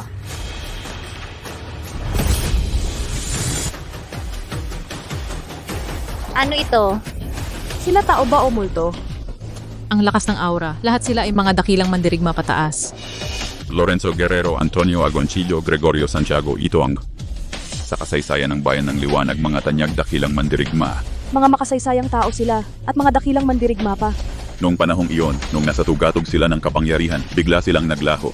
Sabi ng mga tao, pinili nilang magretiro. Hindi inaasahan na ang masamang manggagamot na ito ang umagaw sa kanila. Ako, si Lolo Mateo, mula bata pa ay nag-aaral na ng paglipat ng kaluluwa at nangolekta mula sa kasaysayan ng mga katawan ng dakilang mandirigma gamit ang aming sagradong kagamitan para itago. Kailangan lang ng bulaklak upang ang mga dakilang tao sa kasaysayan ay muling tawagin.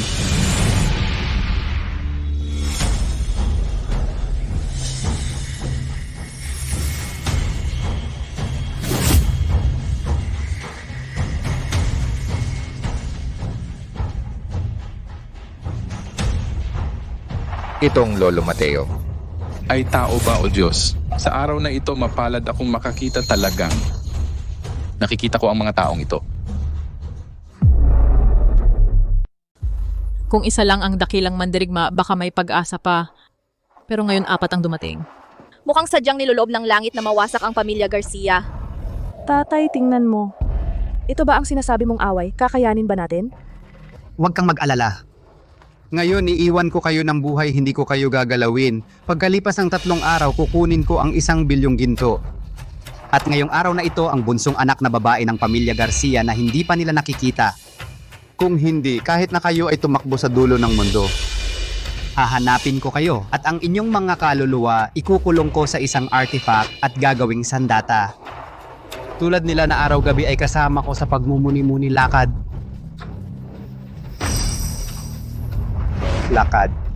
Pinayagan ba kita umalis? Marco, ano ang ginagawa mo? Sabi ni Lolo Mateo, pinatawad na tayo. Ano pa ba ang gusto mo? Marco. Alam kong hindi mo matanggap pero sila ay mga dakilang mandirigma. Ang layo ng ating kapangyarihan napakalayo, hindi natin sila kayang tapatan. Sa loob ng 3 araw, ihahatid kita palayo sa pamilya Garcia. Ang mga natitira hindi mo na kailangang mag-alala. Ang mga taong malapit ng mamatay. Kahit na ako, si Lolo Mateo, ay hindi karapat-dapat na banggitin.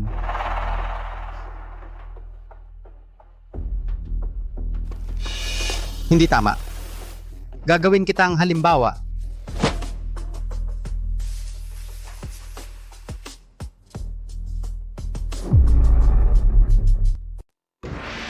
Marco, nagkaroon ka ng gulo. Umalis ka na.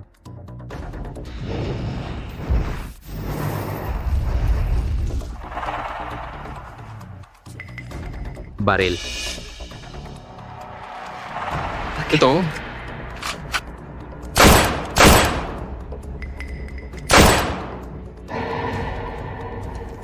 Yun lang ang kaya mo at naglakas loob ka pang humarap sa guro ko at magpakaloko? ito ang tunay na dakilang mandirigma. Kapag nasanay sa ganitong antas, ang mga baril sa mundo ay hindi na makakaapekto sa kanila. Ano pang hinihintay mo? Umalis ka na. Akala ko mamamanipulahin ko lang ang matanda na ito pero hindi ko inaasahan ngayon, 1 lang pero 4 ang makukuha. Kung ganoon, hindi na ako magdadalawang isip.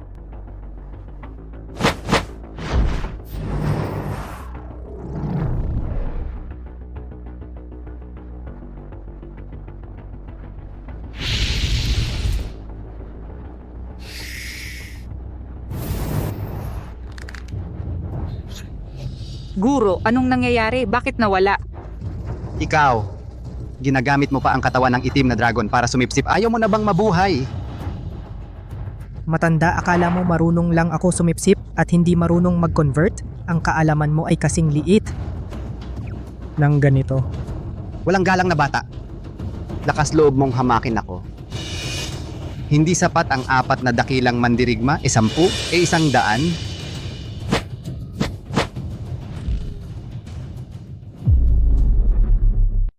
Kaya pa niya ipakilos ang mga kaluluwa. Grabe.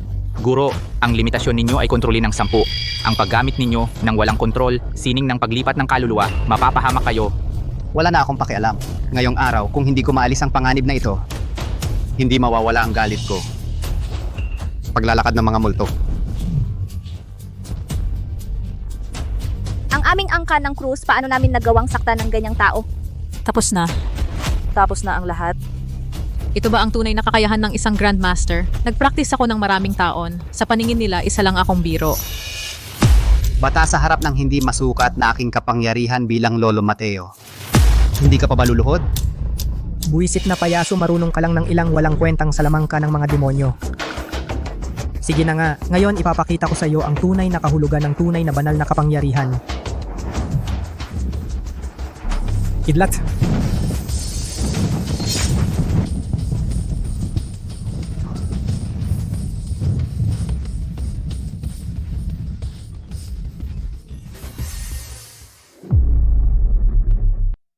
Guro. Ginoo, maawa ka. Hindi ko na gagawin. Hindi ko na talaga gagawin. Pinaglaruan kita ng ganito katagal. At ang sasabihin mo lang ay, hindi ko na gagawin? Ako po walang pangunawa, hindi nahihingi sa pamilya Garcia ng ginto, hindi nahihingi sa pamilya Garcia ng 3 anak na babae. At ano pa? Ako po babalik sa templo. Mag-aalay sa inyo 1 bilyong ginto ang mga gamot sa templo, basta pipiliin ninyo. Sinira ko ang iyong sandata, ngayon inalis ko ang iyong asitong taong pagsasanay. Sumasang-ayon ka ba? Oo, buong puso akong sumasang-ayon. Pinahiya kita sa harap ng iyong mga estudyante na wala ang iyong dignidad, na paluhod ka at yumuko. Tanggap mo ba? Oo. Kung gayon, tanggap mo na umalis ka na. Kung makita pa kitang muli. Tiyak na gagawin kitang mawalan ng kaluluwa. At maging alikabok. Salamat po, Ginoo, hindi na ako bababa mula sa bundok.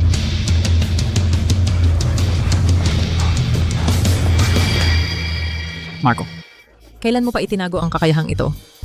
Dahil sa pagsasanay ng aking asawa, kaya ko nagamit ng husto ang katawan ng itim na dragon sa pinakamataas na antas. Dahil sa akin? At ganito mo lang pinalaya siya, hindi ka ba natatakot na pagkatapos ay maghihiganti siya sa atin? Ngayon siya ay sobrang takot na. Sa susunod, kapag nakita niya ako, igalang niya ako tulad ng Diyos. Marco, dati hindi kita nakitang nagpakita ng ganitong kakayahan. Salamat sa iyo ngayon. Swerte lang, tinulungan din ako ni Sofia na magsanay para mailabas ang katawan ng itim na dragon. Marco, tatanong ako sa iyo. Marco, sabihin mo sa akin ang totoo. Sige, tita. Sabi ng masamang monghe, ang iyong katawan ng itim na dragon ay kayang sumipsip ng lason. Noong ginamot mo si Andrea, inilipat mo ba ang lason sa sarili mo? Tama iyon. Pero kaya kong linisin ito, walang masama sa akin. Ang bait mo pa rin, anak. Ayaw mo pa rin sabihin ang totoo sa akin. Totoo ang sinasabi ko. Kung ganon nga, bakit ka inapi ng pamilya de la Cruz? Napakaraming taon. Sa 3 buwan mong pagdating sa pamilya Garcia, bakit ayaw mong gamitin ang katawan ng itim na dragon sa pagsasanay? Ako mismo ay hindi maintindihan. Maayos akong nagsasanay sa langit, bakit napunta ako sa isang taong walang kwenta? Marco, ikaw ang tagapagligtas ng pamilya Garcia. Ano mang hiling mo? Sabihin mo lang. Huwag kang magtago. Ang pamilya Garcia ay hindi katulad ng pamilya de la Cruz. Naiintindihan mo ba? Matulog na. Matulog na. Gabi na. Ma. Pagod si Marco ngayon. Hayaan natin siyang magpahinga. Sige, umuwi na kayo. Sa kwarto magsanay. Ang aga pa.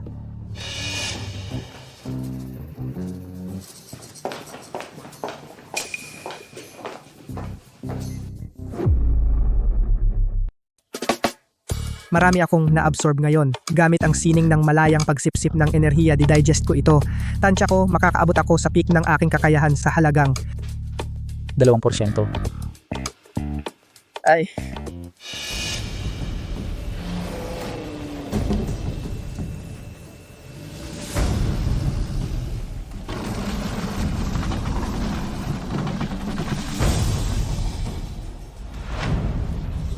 Alin ang angkop isuot para sa pagsasanay?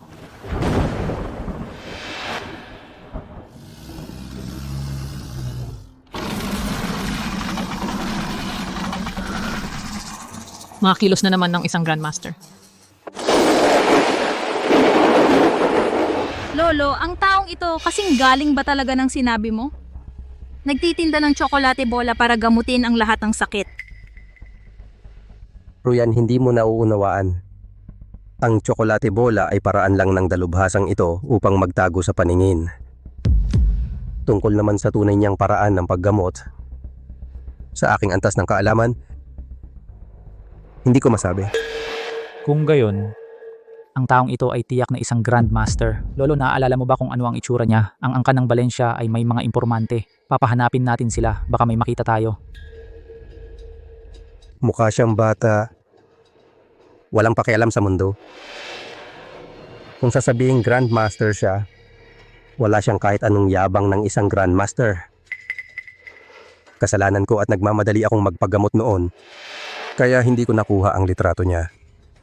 Ang isang Grandmaster, hindi ba dapat nasa edad na malapit sa 100? Napakabata. Baka naman nagsimula siyang magsanay mula pa sa sinapupunan.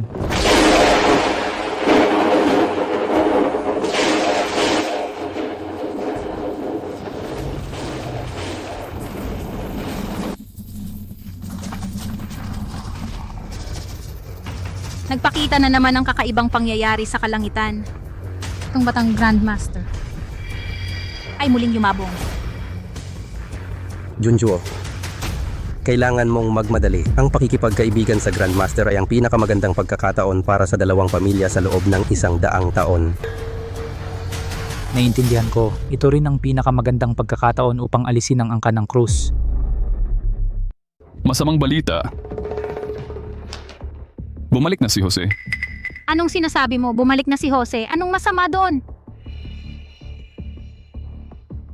Sining ng paglipat. Nang kaluluwa paglalakad ng mga multo. Jose, anong nangyari sa'yo? Kidlat. Suko ka na ba? Suko ka na ba? Matapos umuwi si Jose galing sa angkan ng krus, ganito na siya. Baliw na baliw. Hindi natin alam kung ano ang nangyari sa kanya. Bakit naman siya pumunta sa angkan ng krus? Eto, ako.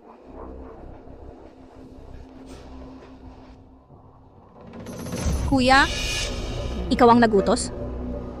Hindi naman. Si Juan Miguel Cruz ang pinuno ng angkan ng krus na paralisado sa kama. Dahil sa desperasyon, naghahanap sila ng kahit sinong doktor. Lumapit sa akin. Ang alaga kong si Sunjishi, ang bantog na manggagamot. Ito, lumapit din sila kay Lolo. Tama. Oo, lumapit sila sa akin. Noon, nagmamadali akong hanapin ang Grandmaster. Kaya pinapunta ko na lang si Jose.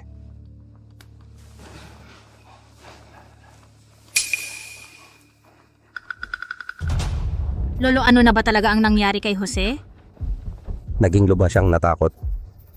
Nawalan na siya ng lakas ng loob. Mayordomo, hanapin mo si Sunjishi. Tanungin mo kung ano ang nakita nila sa angkan ng krus. Ano ang nakita nila doon. Ginoo, nasa labas lang po si Dr. Son. Sa labas.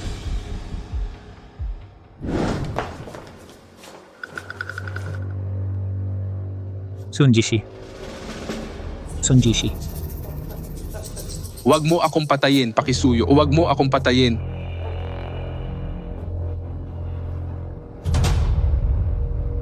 Mas malala pa ito.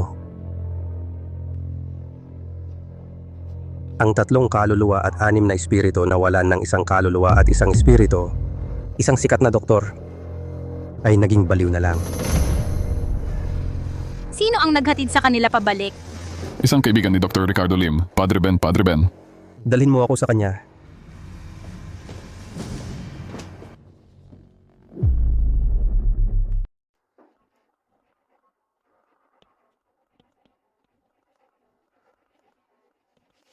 Ang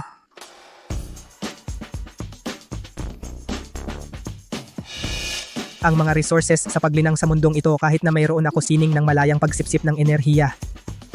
Ang bilis ng paglinang ay sobrang bagal pa rin.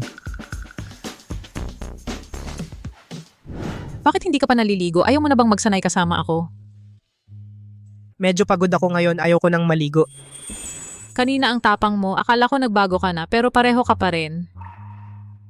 Hey, sinabi ko lang na ayaw kong maligo, hindi ko naman sinabi na ayaw kong magsanay. Sa unang 3 buwan, sobra ako sa'yo. Huwag ka nang gumawa ng dahilan. Hindi kita pipilitin. Pero, Kamakailan ay may lumitaw na Grandmaster. Ang mga dakilang pamilya sa bayan ng Liwanag ay hinahanap ang bakas ng Grandmaster. Si Junchua Huang ang pinakaaktibo para makakuha ng pagkakataon. Grandmaster? Mukhang nakakatakot yata.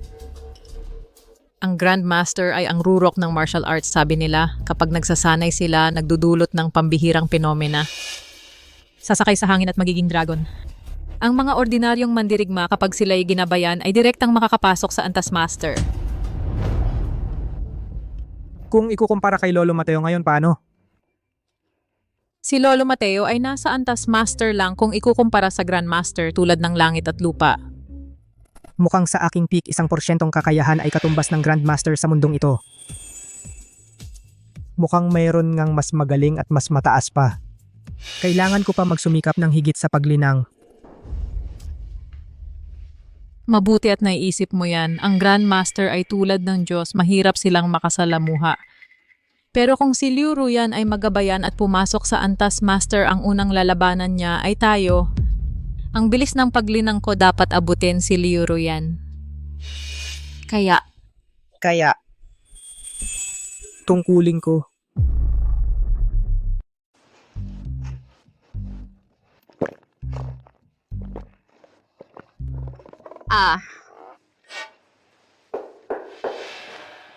Sino yan? Ako to, Sofia. Natulog na ba si Marco? Nanay, anong problema? Si Andrea galing sa ospital. Hindi ba kakaiba si Andrea? Noong nakaraan, ayaw niyang si Marco ang mag-examine sa kanya. Ngayon, gusto niyang si Marco ang pumunta. Nanay, sabihin mo sa kanya bukas na lang. Nagpapahinga na si Marco.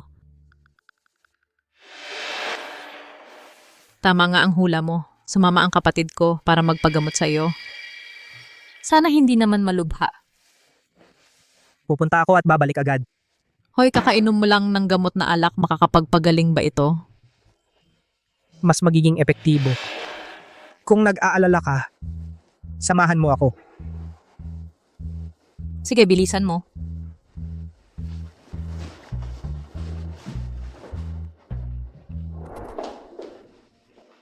Marco, araw-araw, sobrang abala pala sa iyo. Dapat tinutulungan ka ng pamilya Garcia, pero ikaw lang ang nagtatrabaho. Tita, ang pagtulong ay kaligayahan. Basta nandito ako, huwag kang mag-alala tungkol kay Andrea. Talagang kampante ako sa iyo. Ikaw, bakit amoy alak ka? Meron ba? Wala yun, tita. Magpahinga ka na. Si Andrea, bahala na ako sa kanya. Ah, sige.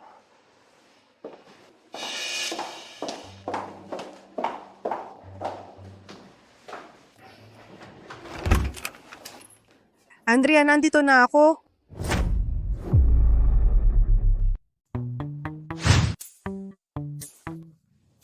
Andrea, anong ginagawa mo? Hindi ba to ang gusto mo?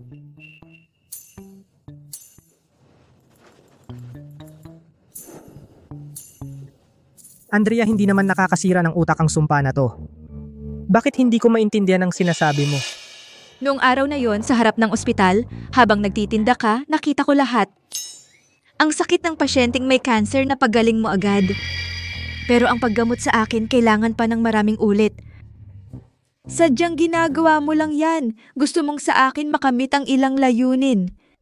Andrea, masyado kang nag-iisip. Sila may sakit sa katawan, mas madaling gamutin, pero ikaw iba ka. Nilagyan ka ng sumpa, mahirap alisin yan.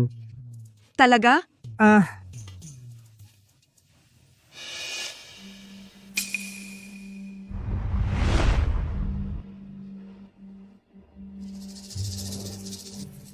Ang pinakamamahal kong apong-apo, anong nangyari? Bakit siya natakot ng ganyan? Matandang guro? Ito ay dahil sa pamilya Garcia dahil sa isang lalaking nagngangalang Marco Reyes. Ilang beses niya kaming pinigilan na ibalik si Andrea at iharap sa inyo. Isang lalaking walang kilala. Nakapigil sa inyo para sa simpleng gawain? Hindi ganun kadali, guro. Ang lalaking ito, hindi ko alam kung malakas ba o may espesyal na katawan. Ang aking guro hindi man lang nakatiis sa isang saglit. Kung gayon, makikipag-usap ako sa kanya ngayon. Ngayon mo siya kakausapin?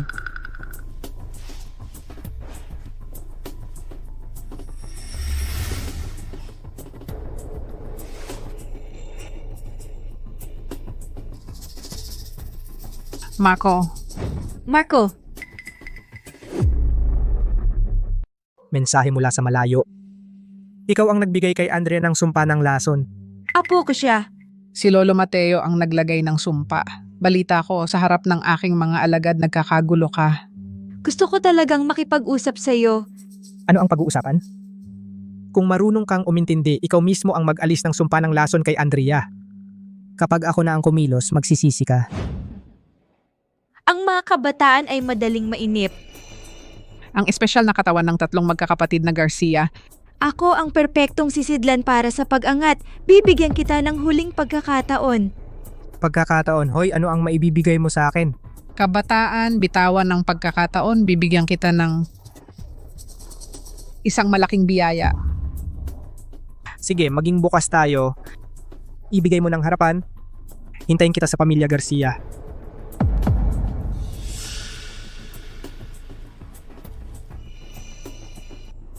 Ay,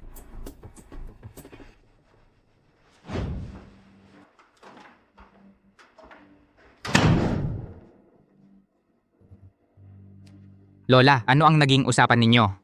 Ang bastos mong bata, samantala habang ako ay nagpapadala ng malayong mensahe, sinira mo ang sumpa ng lason. Tila kailangan kong pumunta sa ordeng espiritual ng bundok. Pakiusap Lola, ipaghiganti mo ako at ang aking guro. Hindi ko alam Lola, ano na ba ang antas ng inyong pagsasanay? Ako si Dr. Ricardo Lim. Nais kong makipagkita kay Lola ng bundok. Pasok ka.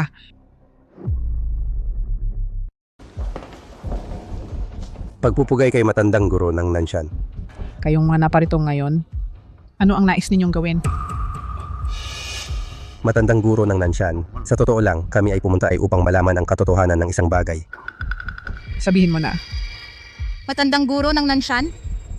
Ang tanyag na pinakamakapangyarihang tao sa bayan ng Liwanag ay isang babae pala. Ganito iyon, Padre Ben. Ikaw kasama si Jose at si Dr. Sun ay pumunta sa angka ng krus. Bakit pagbalik ninyo, sila ay labis na natakot at naging tulala pa? Ano ba talaga ang nakita ninyo noong mga panahong iyon? Ako. Kayo ba ay may alitan sa angka ng krus? May alitan ba? Talagang malalim na galit at puot. Ano ang nakita niya? Hindi na iyon mahalaga. Ako mismo ay bababa ng bundok at sasama sa inyo sa angka ng krus. Matandang guro ng Nanshan sa bundok. Nagretiro ng 100 taon ay bigla. Nagpa siyang bumaba ng bundok? Padre Ben, hindi mo ba gustong malaman kung ano ang antas ng aking kapangyarihan? Pakiliwanagan mo ako guro.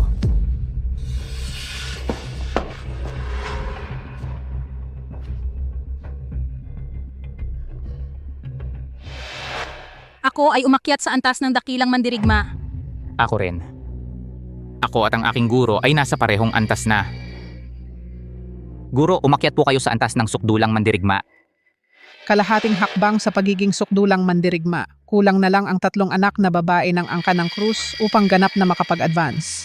Ito rin ang dahilan kung bakit ko hinahanap sila. Kaya naman nitong mga nakaraang araw, maraming kakaibang pangyayari sa kalangitan at lupa. Ito pala ay dahil sa pag-advance mo dito, guro. Nakakahiya naman. Pinsan, ang pinapangarap mong antas ng dakilang mandirigma sa harap ng isang mataas na tulad mo, guro, ay isang iglap lamang, isang kumpas ng kamay. Binabati kita. Bukas, no, sasama ako sa iyo sa angkan ng krus upang bumisita sa kanilang tahanan.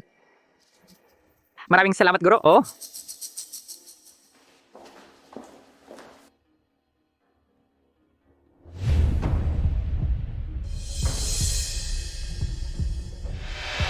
Dakilang ninuno. Gaano pa ba ako dapat magsanay? Upang makamit ang immortalidad at lumipad?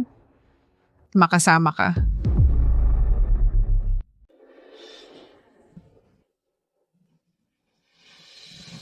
Katawan ng itim na dragon talaga namang malakas. Napakabilis ko nakapasok ako sa Grandmaster. Ano ba ang Grandmaster? Sa ibang araw, ipapakita ko sa iyo ang mas malakas pa. Kung kaya mong maabot ang ganitong antas, kahit papaano, mapoprotektahan mo ang pamilya, hindi na maaapi. Bumangon ka na naghanda na sina tatay at nanay ng pagkain, hintay tayo. Sige. Ang buong pamilya natin matagal na hindi pa tayo sabay-sabay na kumakain. Halika. Unang baso para kay Sofia at Marco bagong kasal sumali sa ating malaking pamilya. Tara. Pangalawang baso, ipagdiwang ang paggaling ni Shanhei at Andrea. Tara, tagay.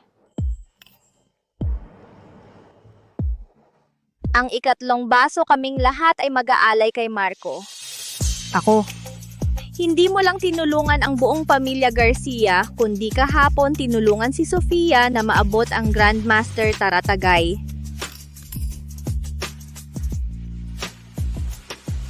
Tatay, tumayo ka at magsalita. Gusto ko ring magsabi ng 3 salita. Kasama na ang nauna at ito tapos na kain na. Marco, huwag kang magalit. Hindi marunong magsalita si Tatay Tara. Kumakatawan ako sa buong pamilya na magpasalamat sa'yo. Salamat sa wala. Salamat kayo, Pamilya Garcia. Mukhang masaya kayo. Marco, ngayon ang iyong kamatayan.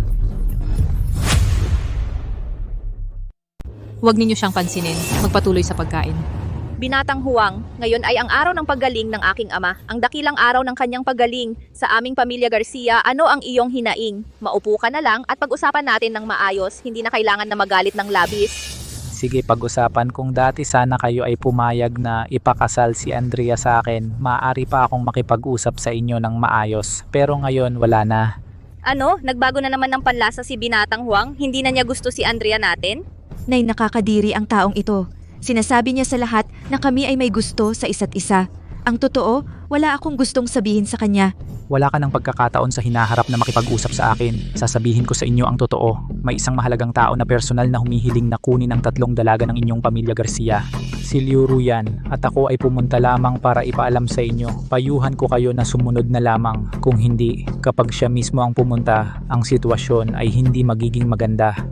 Sa iyong ibig sabihin, ngayon ay ginagawa mo sa amin ang kapayapaan muna bago digmaan? Ang pagkagusto ng dakilang taong ito sa inyo, ang inyong pamilya ay dapat magpasalamat.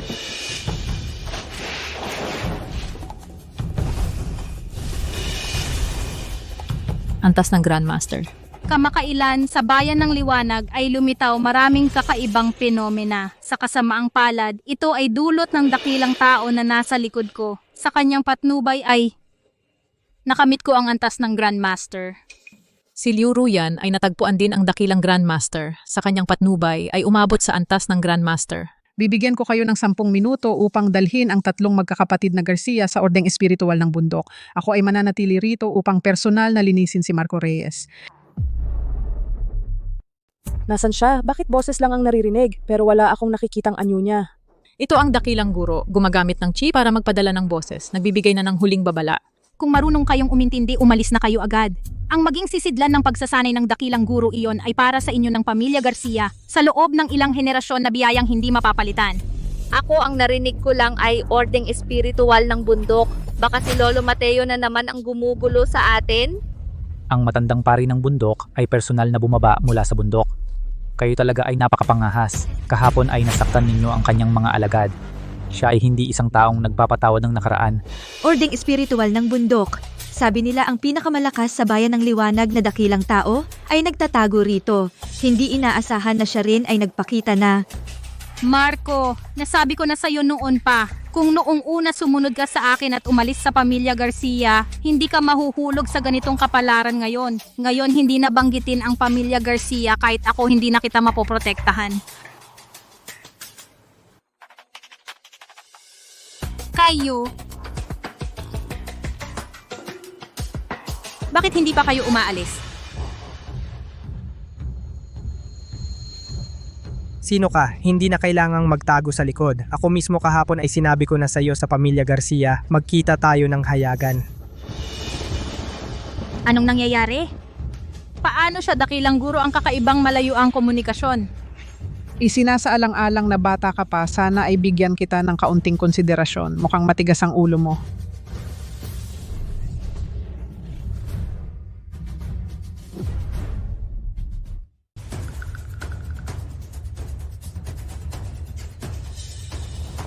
Siya na, ang Grandmaster ng ordeng espiritual ng bundok. Mukhang napakabata, malayo sa mga kahapon. Kapag sumulong na sa Grandmaster, maaaring bumalik ang kabataan, pahabain ang buhay. Ang kanyang kabataang mukha ay tanda ng kanyang lakas na pinakamataas. Ikaw si Marco Reyes. Matandang guro, itong batang ito ay si Marco Reyes. Ang tatlong dalaga ng pamilya Garcia ay dahil may kasunduang kasal sa kanya kaya hindi makalapit. Seryosong naantala ang inyong pagsasanay. Paano siya at ako ang tagapagtatag ng ordeng espiritual magkamukha? Mga bata, ang tatlong dalaga ng pamilya Garcia ay makakatulong sa akin na sumulong. Bakit kayo nag-aatubiling bitawan sila? Lalaban kayo sa akin? Gusto mong kunin ang buhay ng aking anak?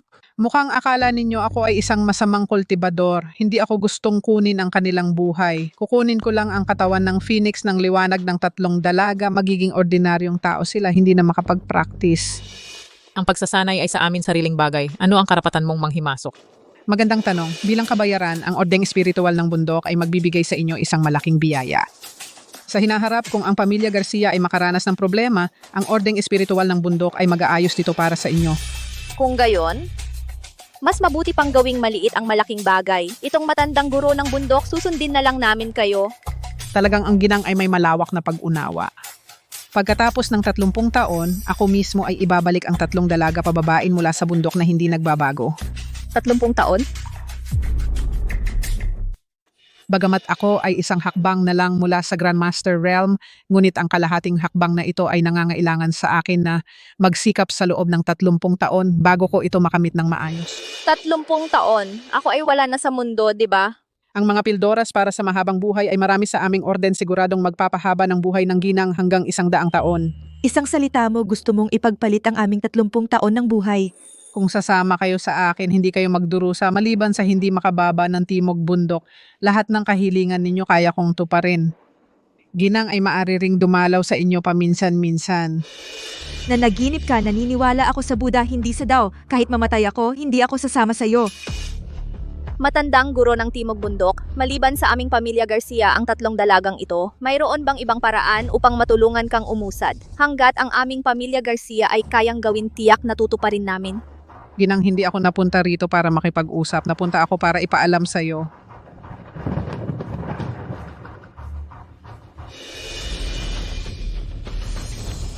Sabihin ko itong matandang guro diyang tapos ka na bang magsalita? Oh, may gusto ka pa bang idagdag? Ginamit mo si Andrea, sabi mo, bibigyan mo ako ng malaking pagkakataon. Anong pagkakataon yon? Ang malaking pagkakataon ay sa isang iglap ng aking kamay, maitataas ko ang iyong antas sa antas ng Grandmaster. Matandang guro, itong si Marco ay nagdulot sa amin ng maraming problema, sa halip ay itataas mo pa siya sa antas ng Grandmaster. Paano kung magamit niya ang kapangyarihang ibinigay mo sa kanya para labanan kami? Ano ang gagawin natin? Walang problema, matandang guro. Tiyak na unang itataas si Marco sa antas ng Grandmaster. At pagkatapos ay patayin siya ng madali.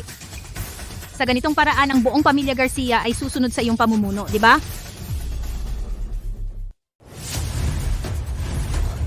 Sa mundong ito may ganito palang himala, isang hagod ng walis ay makapagpapataas sa antas ng Grandmaster. Ate Sofia, huwag kang mainggit. Ang ganyang biyaya ay hindi para sa atin. Tayo ay para lang sa kanya mga lalagyan ng pagsasanay. Kailangan ko ba kasama ang dalawang kapatid? Hindi ba sapat ako mag-isa, 3 tao, 30 taon, kung ako lang sasamahan kita ng 70 taon? Sapat na ba? Paano naman mangyayari iyon? Ang buong buhay mo ay masasayang lang. Nanay, si Sofia at Andrea ay may kani-kaniyang pangarap at wala akong alam sa martial arts para lang ako katawan ng phoenix ng liwanag para sa kanya. Kung ganun, sasama na lang ako sa kanya, nanay. Tandaan mo, dalawin mo ako. Hindi pwede. Tatay, wala iyon. Hayaan mo ako pumalit kay Sofia at kay Andrea. Huwag mo akong pigilan. Ang nanay mo ay walang oras. Tigilan mo na ang pag-arte. Kung isang tao lang ang sapat, bakit kailangan pa bumaba ang lolo kayo tatlo walang tatakas? At ikaw, Marco, kapag itinaas ka ng lolo sa antas ng Grandmaster, ay iyon na ang katapusan mo.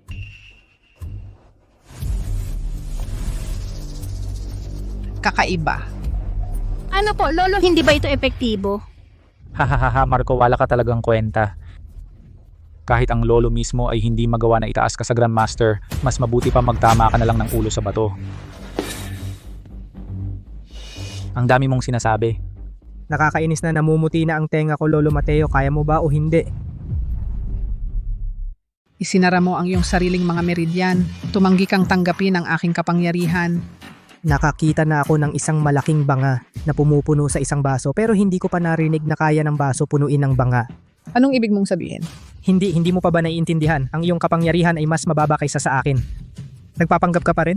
Anong kalokohan ang sinasabi mo? Ito ay bayan ng liwanag, ang pambihirang ninuno ng Timog Pintuan. Paano posibleng matalo ng isang ordinaryong tao tulad mo? Batang walang muwang, hindi alam kung anong paraan ang ginamit para isara ang sarili. Dahil ikaw ay ganoon, hindi mo alam ang iyong limitasyon. Huwag kang magtaka kung hindi ako magiging magalang. Ikaw! Bitawan mo. Ninuno ng bundok, hindi mo ba ako bibigyan ng pagkakataon? Bigyan mo na, naghihintay ako.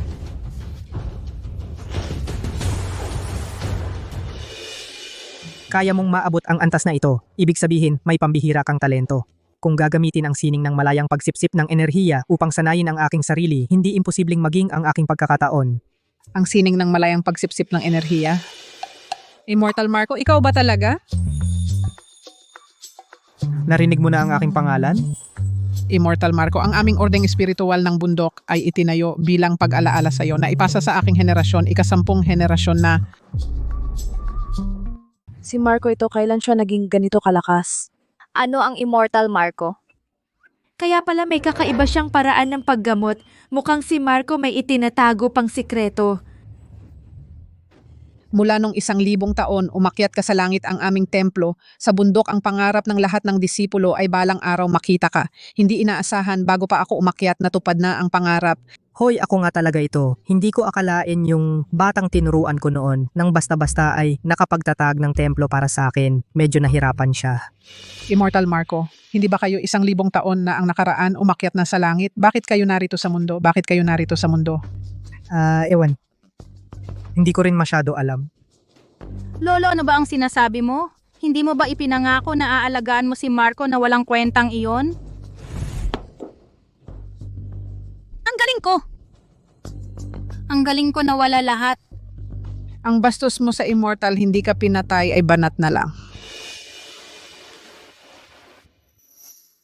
Kaya, si Marco ngayon ay hindi na ang dating Marco. Si Marco ngayon ay reincarnation ng Immortal. Pasensya na, binibining Sofia. Aalis ka ba sa pamilya Garcia at babalik sa langit? Ang lakas ko 2% lang ang naibalik. Kapag 100% na pwede na akong bumalik. Pero, sa tingin ko, dito ayos lang din 2%. Sapat na, tara ikaw, kwento mo sa akin noong 1,000 taon pagkaakyat ko ilang tao ang naalala sa akin.